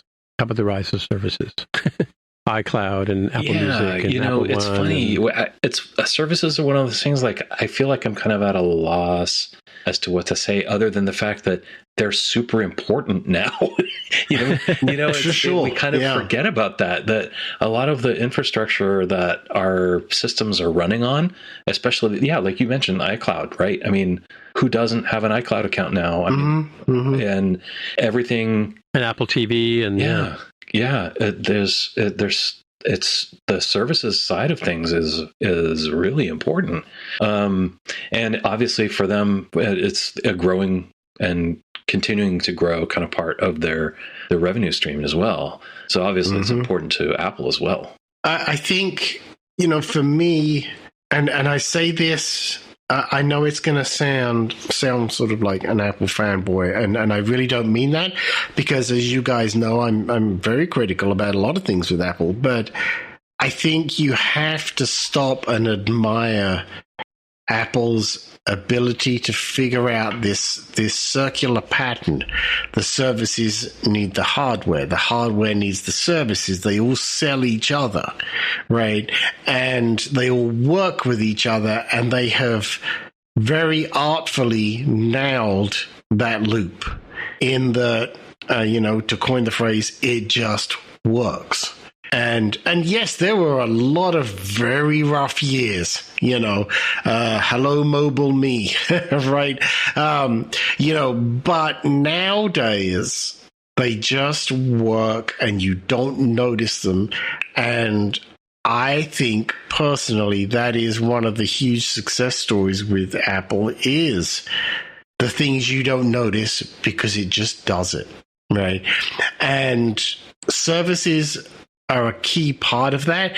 I am in some ways concerned that there will be more cries of monopolies as you see Apple TV, for example. Now they've got sports, they've got baseball, they've got Formula One, they've got, and all of that, and becoming like the next big, well, I mean, they are, right? The next big mega TV company, right? And I am concerned about that, in as much as I am concerned any company becomes like that. But I say that as well because I'll touch on it briefly here. We are seeing a rise of self-advertising in their devices, their OSs, and splattered around their applications, and that concerns me. But at the end of the day, a lot of the hardware doesn't work without the services, and clearly the services are not useless, but without the Apple hardware to run, to use them, Apple TV is a classic example. They're redundant. And so if at any time there becomes a problem with any one part of that loop, it's going to be a major problem for Apple.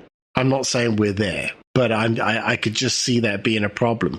But for now, the fact that they have so beautifully nailed it, I think you got to give them all due respect for it. I certainly have no complaints with the fact that I can pick up any of my Apple devices and pick up on where I left off, regardless of what it is that I'm doing. And that is really quite something. Microsoft, for example, in all the years they've been around, they've never really nailed it, right? And that's got to be the closest competitor for sure. I mean, not competitor. They eat apples for lunch in terms of sales. Oh, yeah, absolutely. Bigger company. Right, but they've still share, not solved the problem, right?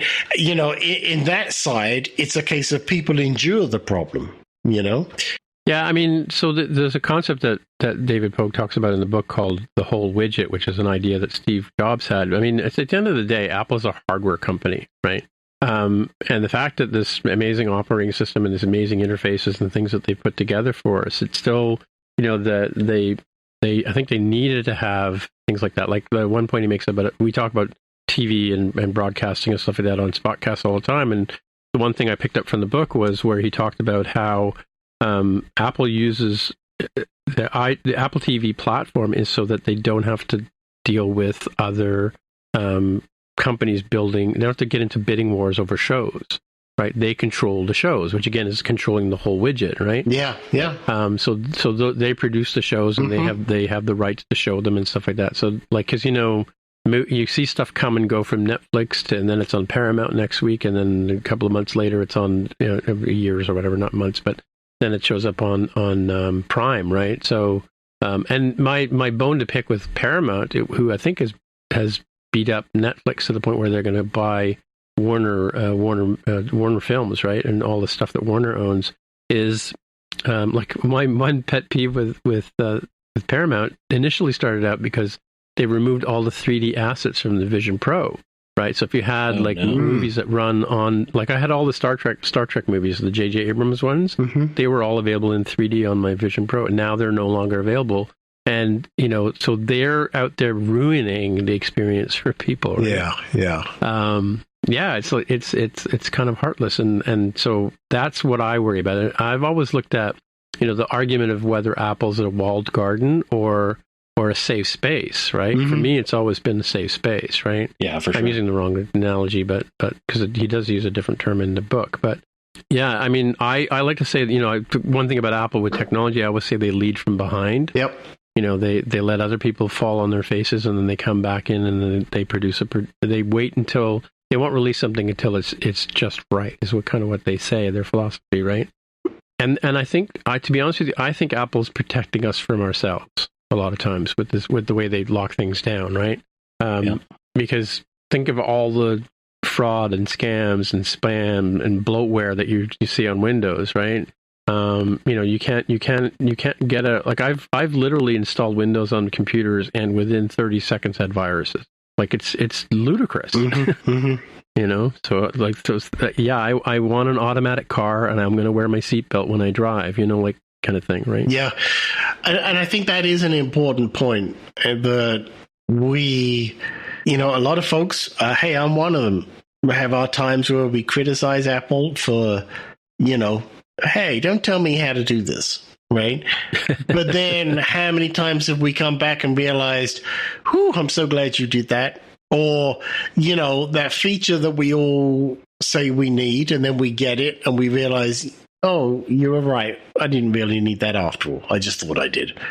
I live in fear that Apple, well, Mac OS, I guess, in particular, but really any of the operating systems from Apple become the main targets for malware and things like that. And, and so I'm thankful they do the job that they do to try to protect us. Certainly a lot better than some other platforms that we could name. And I don't mind, and especially these days, giving up a little bit for that security of, like you say, it's like, I can just turn this thing on and use it, and with a relative degree of safety, It's not flawless, of course it isn't, but it's still a downside better than a lot of the others out there, for sure. So in my early days as an IT person selling Apple and being an Apple consultant, things like that, which I also was in the Apple Consultant Network for a while, we had a session where the head of Apple security came and did a talk to us, and he literally had just come from the White House. He'd been consulting with Obama. Thanks, Obama. And he you guys didn't laugh at that. Come on. But he explained how the Apple approach to security is, and how the secure enclave works and all that kind of stuff, and how, you can stick a UB key in a Mac, or you can use an encrypted card on a Mac, and it'll immediately encrypt your data, right? And protect you from bad people, right? And if you have a good password and you use File Vault, all the data on your machine is completely encrypted. And that's why, if somebody steals your computer, you can go into Apple and say remote wipe my machine. All they do is they throw away that certificate, and all the data is useless, right? Mm-hmm. They also, the way they pack data onto the computer, like when they install it, I forget what they call it, SIP or something like that. They don't put the software in the same position on every single computer like other platforms do, right? They randomize it. Oh, interesting. So every Mac, every iPad, every iPhone is unique in that sense, right? Interesting. So their approach to security, like I say, I'm glad they're there, you know, and I'm glad I'm living in this walled garden. And the whole concept of this new thing called private cloud compute, where, you know, Apple doesn't have the encryption keys to look at your data. They're not interested, right? They'd rather sell you a phone than get in and sell your data. Whereas, you know, all the other companies, Google, Facebook, Meta, whatever, they're all in the business to get ads, right? Sell revenue to other companies. They're not, their main piece isn't selling a piece of hardware. And one of the couple of interesting numbers that came out of I mean, Apple doesn't really disclose sales of things, right? But one of the things that we do know is that 50% of Apple's income is still the iPhone. Sure. Right? Yeah, sure. 30%, 15% or something like that is services. The Mac, believe it or not, is still like really low in terms of Apple's profit centers, right? So when you ask yourself, why is Apple doing this, that, or the other thing, it's usually because it's where the ball is going, or where the puck is going, as I like to say, right? So, well, but I think that's part of that loop right there, right? The whole widget. Yes, yeah. If I want to make something for iPad, iPhone, watch, any of those, the Mac and everything as well. But if I want to make anything for those, okay, yes, I can jump through an awful lot of hoops to do it other ways. But ultimately, at the end of the day, I got to use a Mac, right? Yeah. So that's at least one Mac sale right there. And that's the loop. Every app I do these days, I use the multi-platform profile. Oh, yeah. So my apps run on Mac, they run on Mac, they run on iPad, they run on iPhone, and they run on the Vision Pro. I don't bother with Apple TV or Watch, but yeah, that whole concept of the whole widget. I mean, it's driven their methodologies down through the years, and it's funny because I can't. There's so many people that I've encountered in work or just, you know, friends or whatever, and they're like, well, you know, it's closed architecture or whatever, you know, and then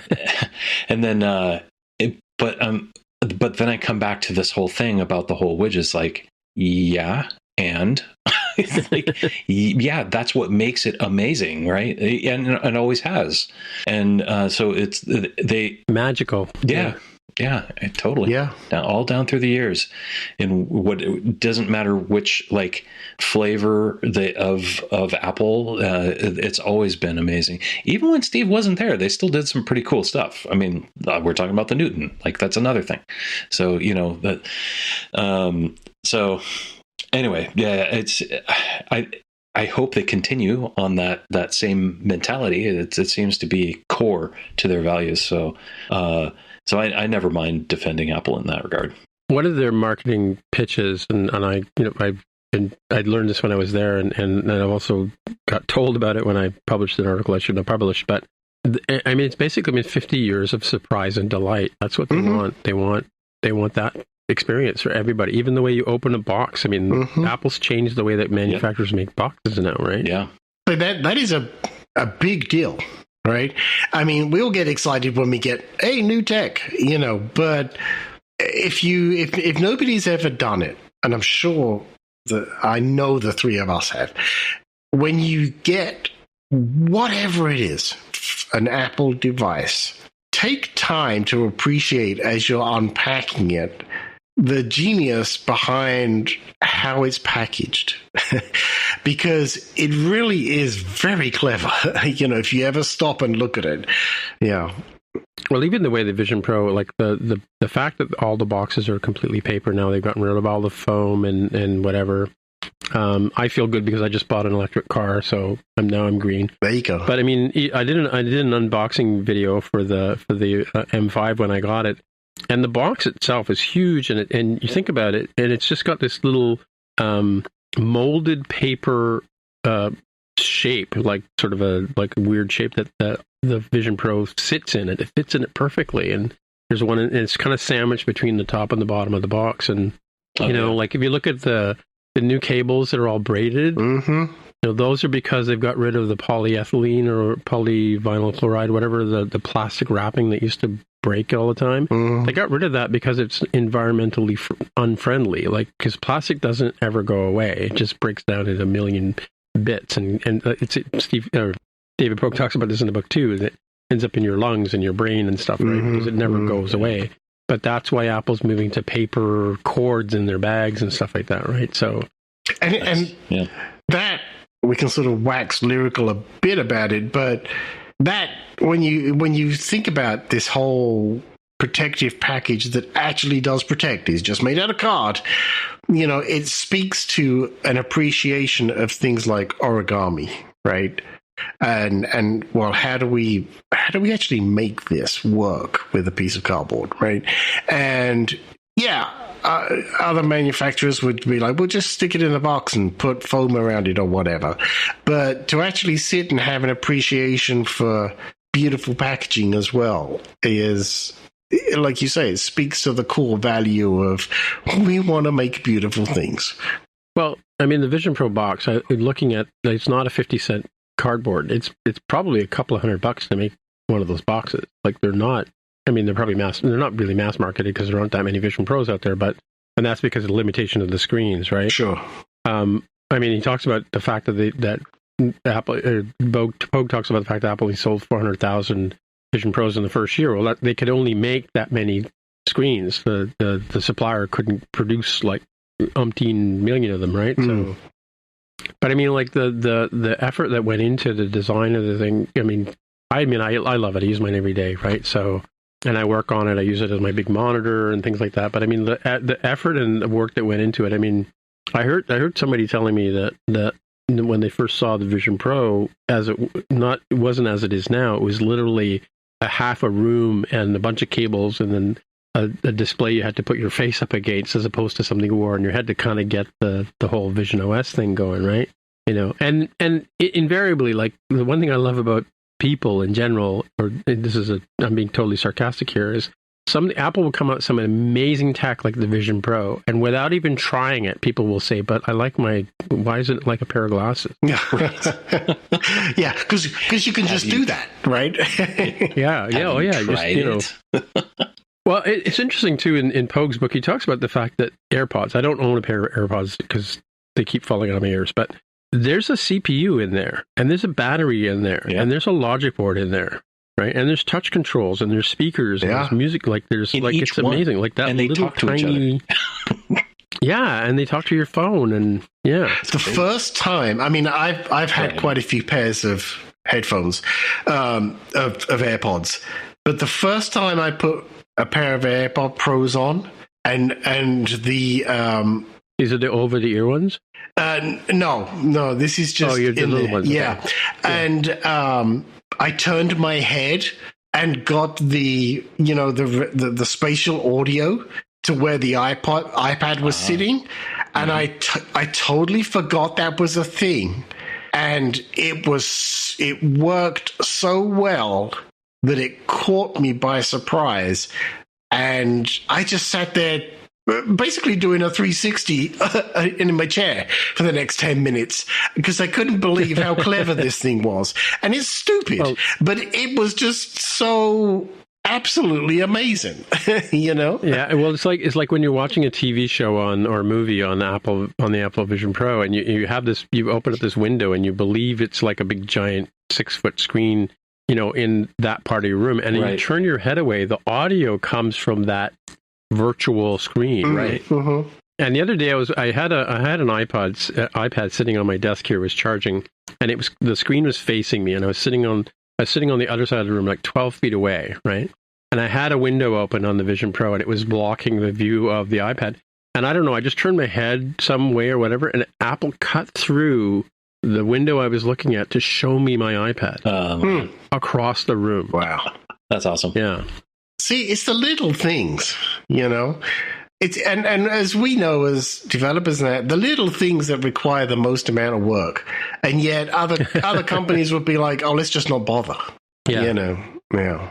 All right. Well, we should get to our picks because we have some interesting picks here too, right? So I'm going to let Evan take the run on this one because I've got two other picks we can talk about. So hit us with your first pick there, Evan. Yeah. Well, I think you can probably talk more about it, because I think it sounds like you've gotten into it way more than I have.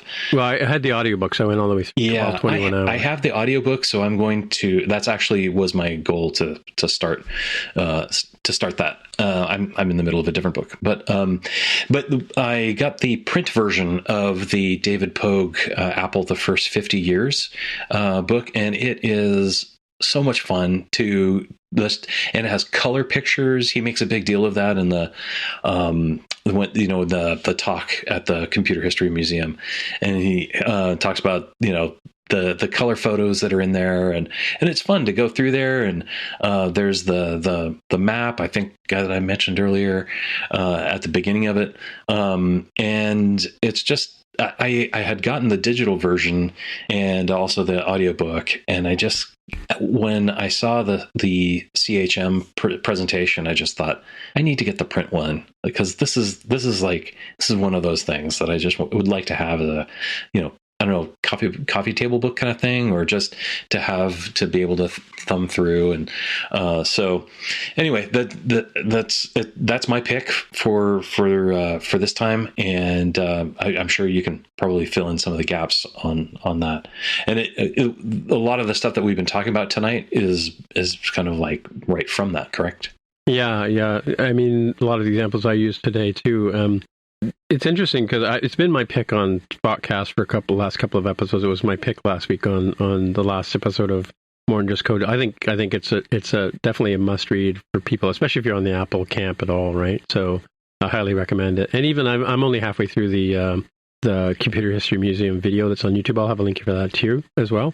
But my story about Chris Espinosa. When I was working for Apple, I had bought a 512K Mac, and I have a bunch of archival CDs of all, like I collect old software, right? And I had a software image of an original, either System 2 or something like that disk on a 400K floppy, right? Because that's the kind of floppy drive that one has.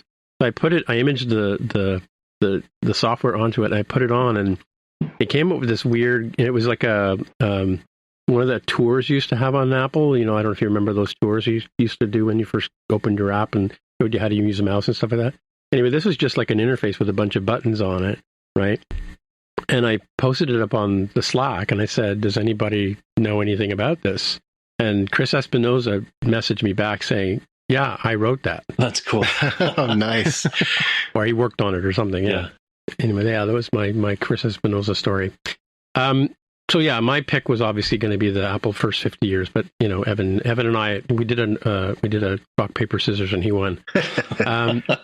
But I do have a couple of other picks, and maybe Peter, you go first, and I'll give my other picks. Yeah. So first of all, I definitely am going to get the paperback version of this book that you both speak so highly of, because I like David Pogue's work as well, and like Evan says, this is one of those, this year I've gone back to, I need to read paper books. And this is perfect for one of those. I just need to own that book. But my pick, I wanted to come at it slightly differently and say to myself, okay, of all the things that I've used throughout the years, from Apple, what's the one that is the most personal to me and most meaningful? And so I'm going to pick, you can buy one probably somewhere, the second generation of the MacBook Air, because that was, firstly, it was the first Mac laptop I had ever owned. Ooh. And secondly, nice. It was such an amazing experience to have one of those and to use it and appreciate it, not only from using it, but just to sit, we spoke about it earlier, just to sit in awe of what this represents, And I used to take that thing everywhere with me because it was the first laptop I'd ever owned. And to this day, I say that now, and I put my hand in the air and say, I do have an M5 MacBook Air now. But the second generation MacBook Air is still my favorite because it was the first machine that I ever owned that I could put in my bag and was so light that you would just forget you were carrying one, right? Yeah. And the same as like I could just put it on my desk, and it took up so little room, but had all the tools, all the power, basically everything I needed in this crazy small but usable device. Not to mention the battery power and everything else, but it is still my most loved Mac that I've ever owned, and Lord knows I've got a few, just like you guys. But there's just something about that experience of having that second generation MacBook Air that I don't think I'll ever have again, which to anybody who's ever had a device that has that effect on you, you know what I mean. It just holds a special place that says, I'm never going to have the love that I had for this machine ever again. Everything else is great, fantastic, but it's like your first one that's like, this is perfection. And so that's my pick. Yeah. Yeah, so I had the original MacBook Air when it first came out with it, like I said, with the 64 gig weird drive. It had a little sort of door on the side, like a Thunderbird kind of door. Yeah, and in that had a USB and the charger thing. So the first taper body is the one you're talking about, tapered unit body they call it. 2010. I literally have one sitting behind my desk here because, like I said, that's the one that came back to me that my friend returned to me before he moved away during COVID. And I still use it. I was using it with my music when I was learning how to play piano and drums and stuff like that during COVID, and I had that as the Mac sitting beside the computers or with my MIDI interface to sort of learn how to play this stuff, right? But yeah, so I still have your Mac here. So there you go. Well, send it on to me. Come to Toronto. Awesome. Come to Toronto and visit. Well, if I come down to WWDC, maybe I'll bring it with me. There you go. But you can. Yeah. But I also have the 11-inch 2013 that. And I do have a 2013 that I resurrected. I bought one on eBay for $200, and because my old one died, and I just moved my drive from the old one to this one, and now I'm back in business. Fantastic. Yeah, and I still have my M1 MacBook that I bought with my money I made from Apple.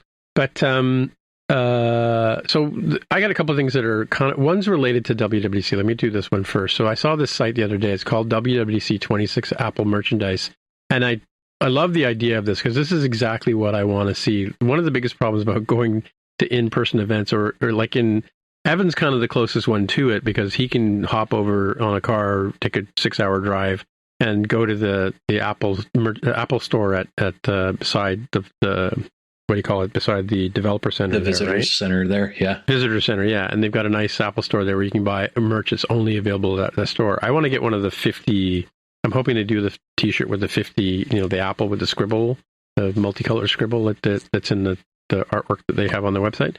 I'd love that on a T-shirt. But anyway, so somebody's come out with a WWDC 26 T-shirt, sweatshirt, hat, stickers on this site that looks exactly like an Apple site. It's not. It's from a third-party company. But yeah, if you're looking for swag to celebrate WWDC and you want to get it early and you don't have to stand in line or because one of the biggest problems with going to events like that is they sell out fast because you're there with 5,000 other people who are interested in the same T-shirt you're looking at, right?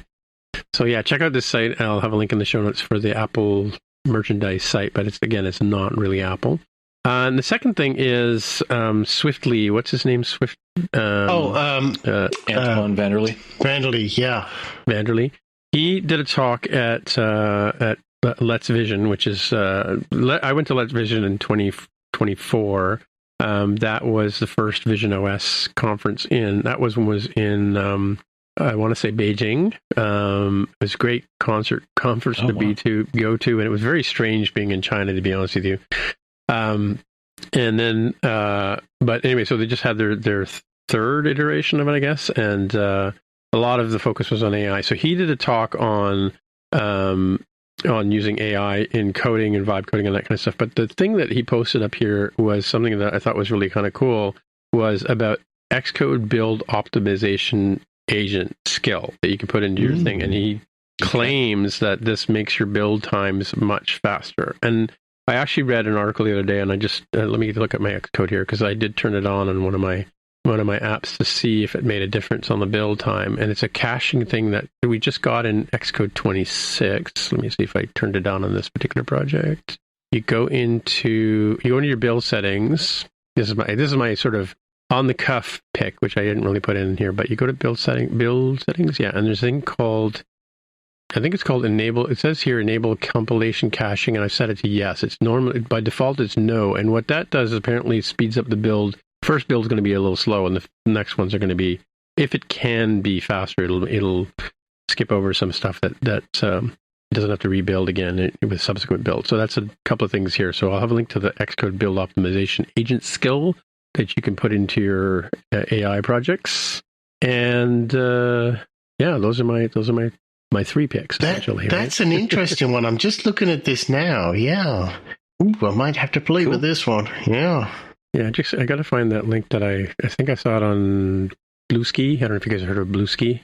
There was a senator from interviewing somebody about social networking, and he called Blue Sky, which looks like Bluesky. Yeah, now that you've said it, I can't not think it. Yeah, thanks for that. Yeah, yeah, Bluesky. Yeah. How can I guess you have to go to my likes? I think it sounds a lot like a brewski. yeah. Likes. Was it this app? No, I don't think it was this app. It was probably Threads or something, or maybe because I don't do the X thing anymore. Anyway, yeah. All right. Well, I guess we'll wrap up there. And so, Peter, if people can get in touch with you, how would they do that? Yeah, you can find me and everything I do at peterwitham.com. That's simple. Yeah, okay. I figured why not go with the name, right? Yeah. And by the way, it's Witham, in case people are wondering how to spell it. Oh, sorry. Yeah, I should pronounce it that way. Yeah. Yeah, Witham. Yep. And Evan, people want to get in touch with you, where they find you. Evan K. Stone, people want to get in touch with you, where they find you. If you want to get technical, I think there's a couple places. I think I'm not super active on social media lately, but when I do, it's usually on Mastodon because I don't care for any of the other platforms at this point. But that's so my. My Mastodon username is Evan K. Stone at iosdev.space. And I'm on there usually a couple times a week or whatever. So, but not super active. But then also I want to plug Swift Remote Studio. So if you go to swiftremotstudio.com, you can sign up and join our Slack and also join us on our weekly coffee meetups and the goal setting meetups. So if you have if you're an indie developer, or if you have any kind of goals, I mean, who doesn't? You can join us on Fridays, and we'll help you achieve those. It's sort of a goal setting and accountability meeting that we have every Friday. And what's nice is that you'll see Tim and Peter on these meetings for coffee and on the goal meeting one too, and a few other regular folks who join us as well. And I'll have a link in the show notes to Swift Remote Studio. I always try to plug it when I can too. Yeah, great space. But as I say every week, my name is Tim Mitra, Timmitra. I am on Blue Sky, Mastodon, Threads, Instagram, and I'm also on Swift Remote Studio with that handle. So there you go. Yeah. So until next time, we'll see you in the future. Bye. Bye. Peter, bye. Bye. This has been another episode of the More Than Just Code podcast. If you want to find out more about the show, you can visit the More Than Just Code website at morethanjustcode.com. There you can find a summary and show notes of each episode. We list links to the apps, code, and news that we mentioned on the show. If you like the podcast, tell your friends, leave a comment on the website, or write a review on iTunes. And please recommend us in your favorite podcatcher. All of these things help others find out about the show. We really appreciate your help with spreading the word. We'd love to hear from you, so use the hashtag AskMTJC and we may mention you on the show. Friends of the show can also join us on the podcast Slack channel. Please consider supporting the show by pledging any amount on patreon.com/MTJC. Every dollar pledged helps a lot. Thanks for listening. We'll see you next time.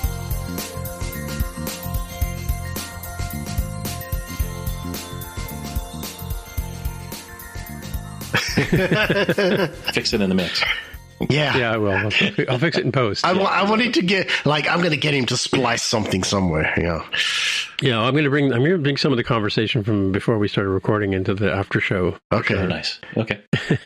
Cool. And I'll cut out some of the. I was going to say, I always edit those carefully as I can, because it's tricky when we're remote and we're talking over each other all the time. Yeah, that's always one of the hardest parts with podcast editing is, figuring out when folks cut over each other, and then especially because it's like, oh, I want to get both of these bits in here. How am I going to make that work? But I truly tell people, it's like, I actually enjoy podcast editing. It's, for me, it's when you can figure out how to make those cuts work, it's very satisfying.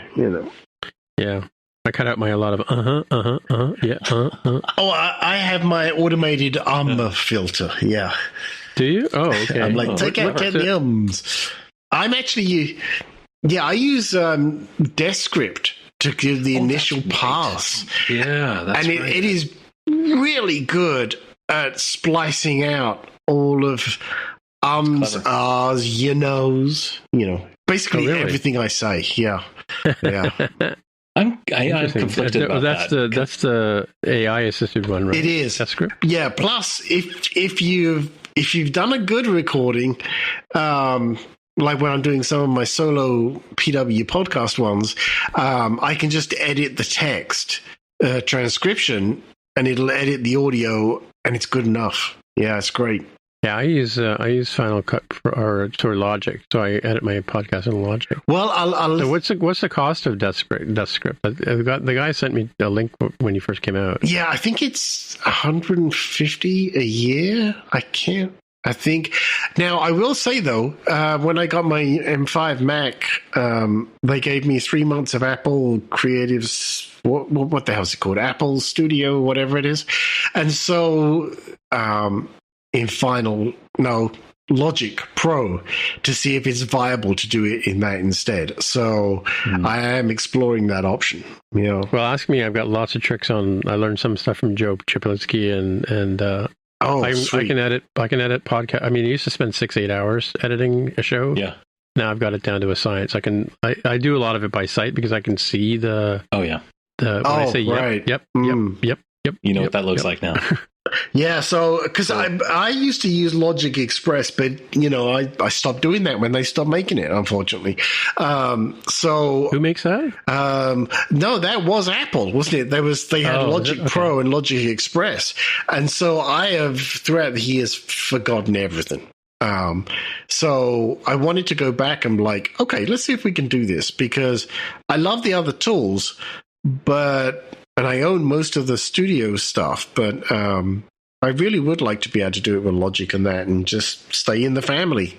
Well, I used to. I worked in. I learned editing like with tape, right? So cutting tape. Oh gosh, razor blades and stuff like that. I mean, so for me, like Final Cut has the blade tool that I use a lot, and Logic is the closest analogy I have to that as well, right? So yeah. Make me sound French, Yeah. Yes.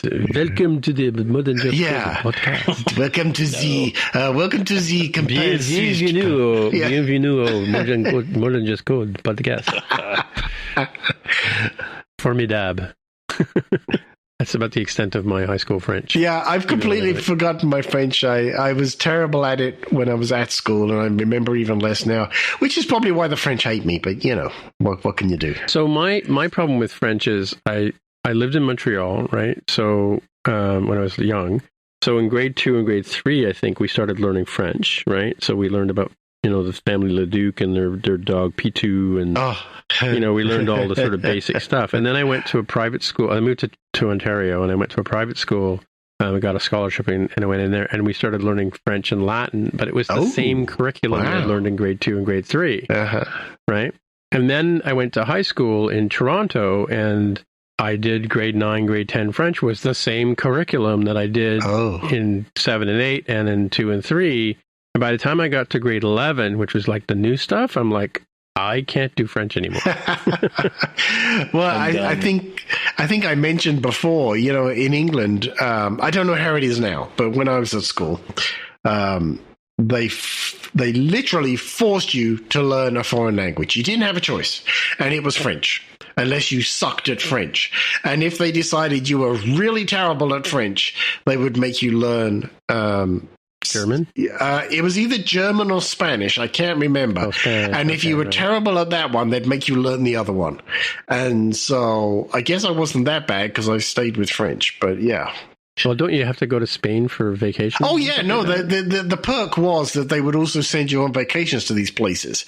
So, nice. So, nice. Yeah, plenty of trips to France and Germany and Spain. I mean, that was the definite upside of it. But you go there, and because the French hate the English anyway, they see these students coming, knowing that we're supposed to practice our French, so they purposefully talk to you in English. And I don't blame them. 10 out of 10 to them for thinking of that one, you know. But yeah, it was funny. We went to Paris one year, and it wasn't until we got to Lyon that the woman let my wife practice her French. Like it was in a fabric store, and this one girl was like, you know, because a lot of times they'd start and they kind of just roll their eyes and start talking to you in English. That's the look, right? That's the look. Yeah.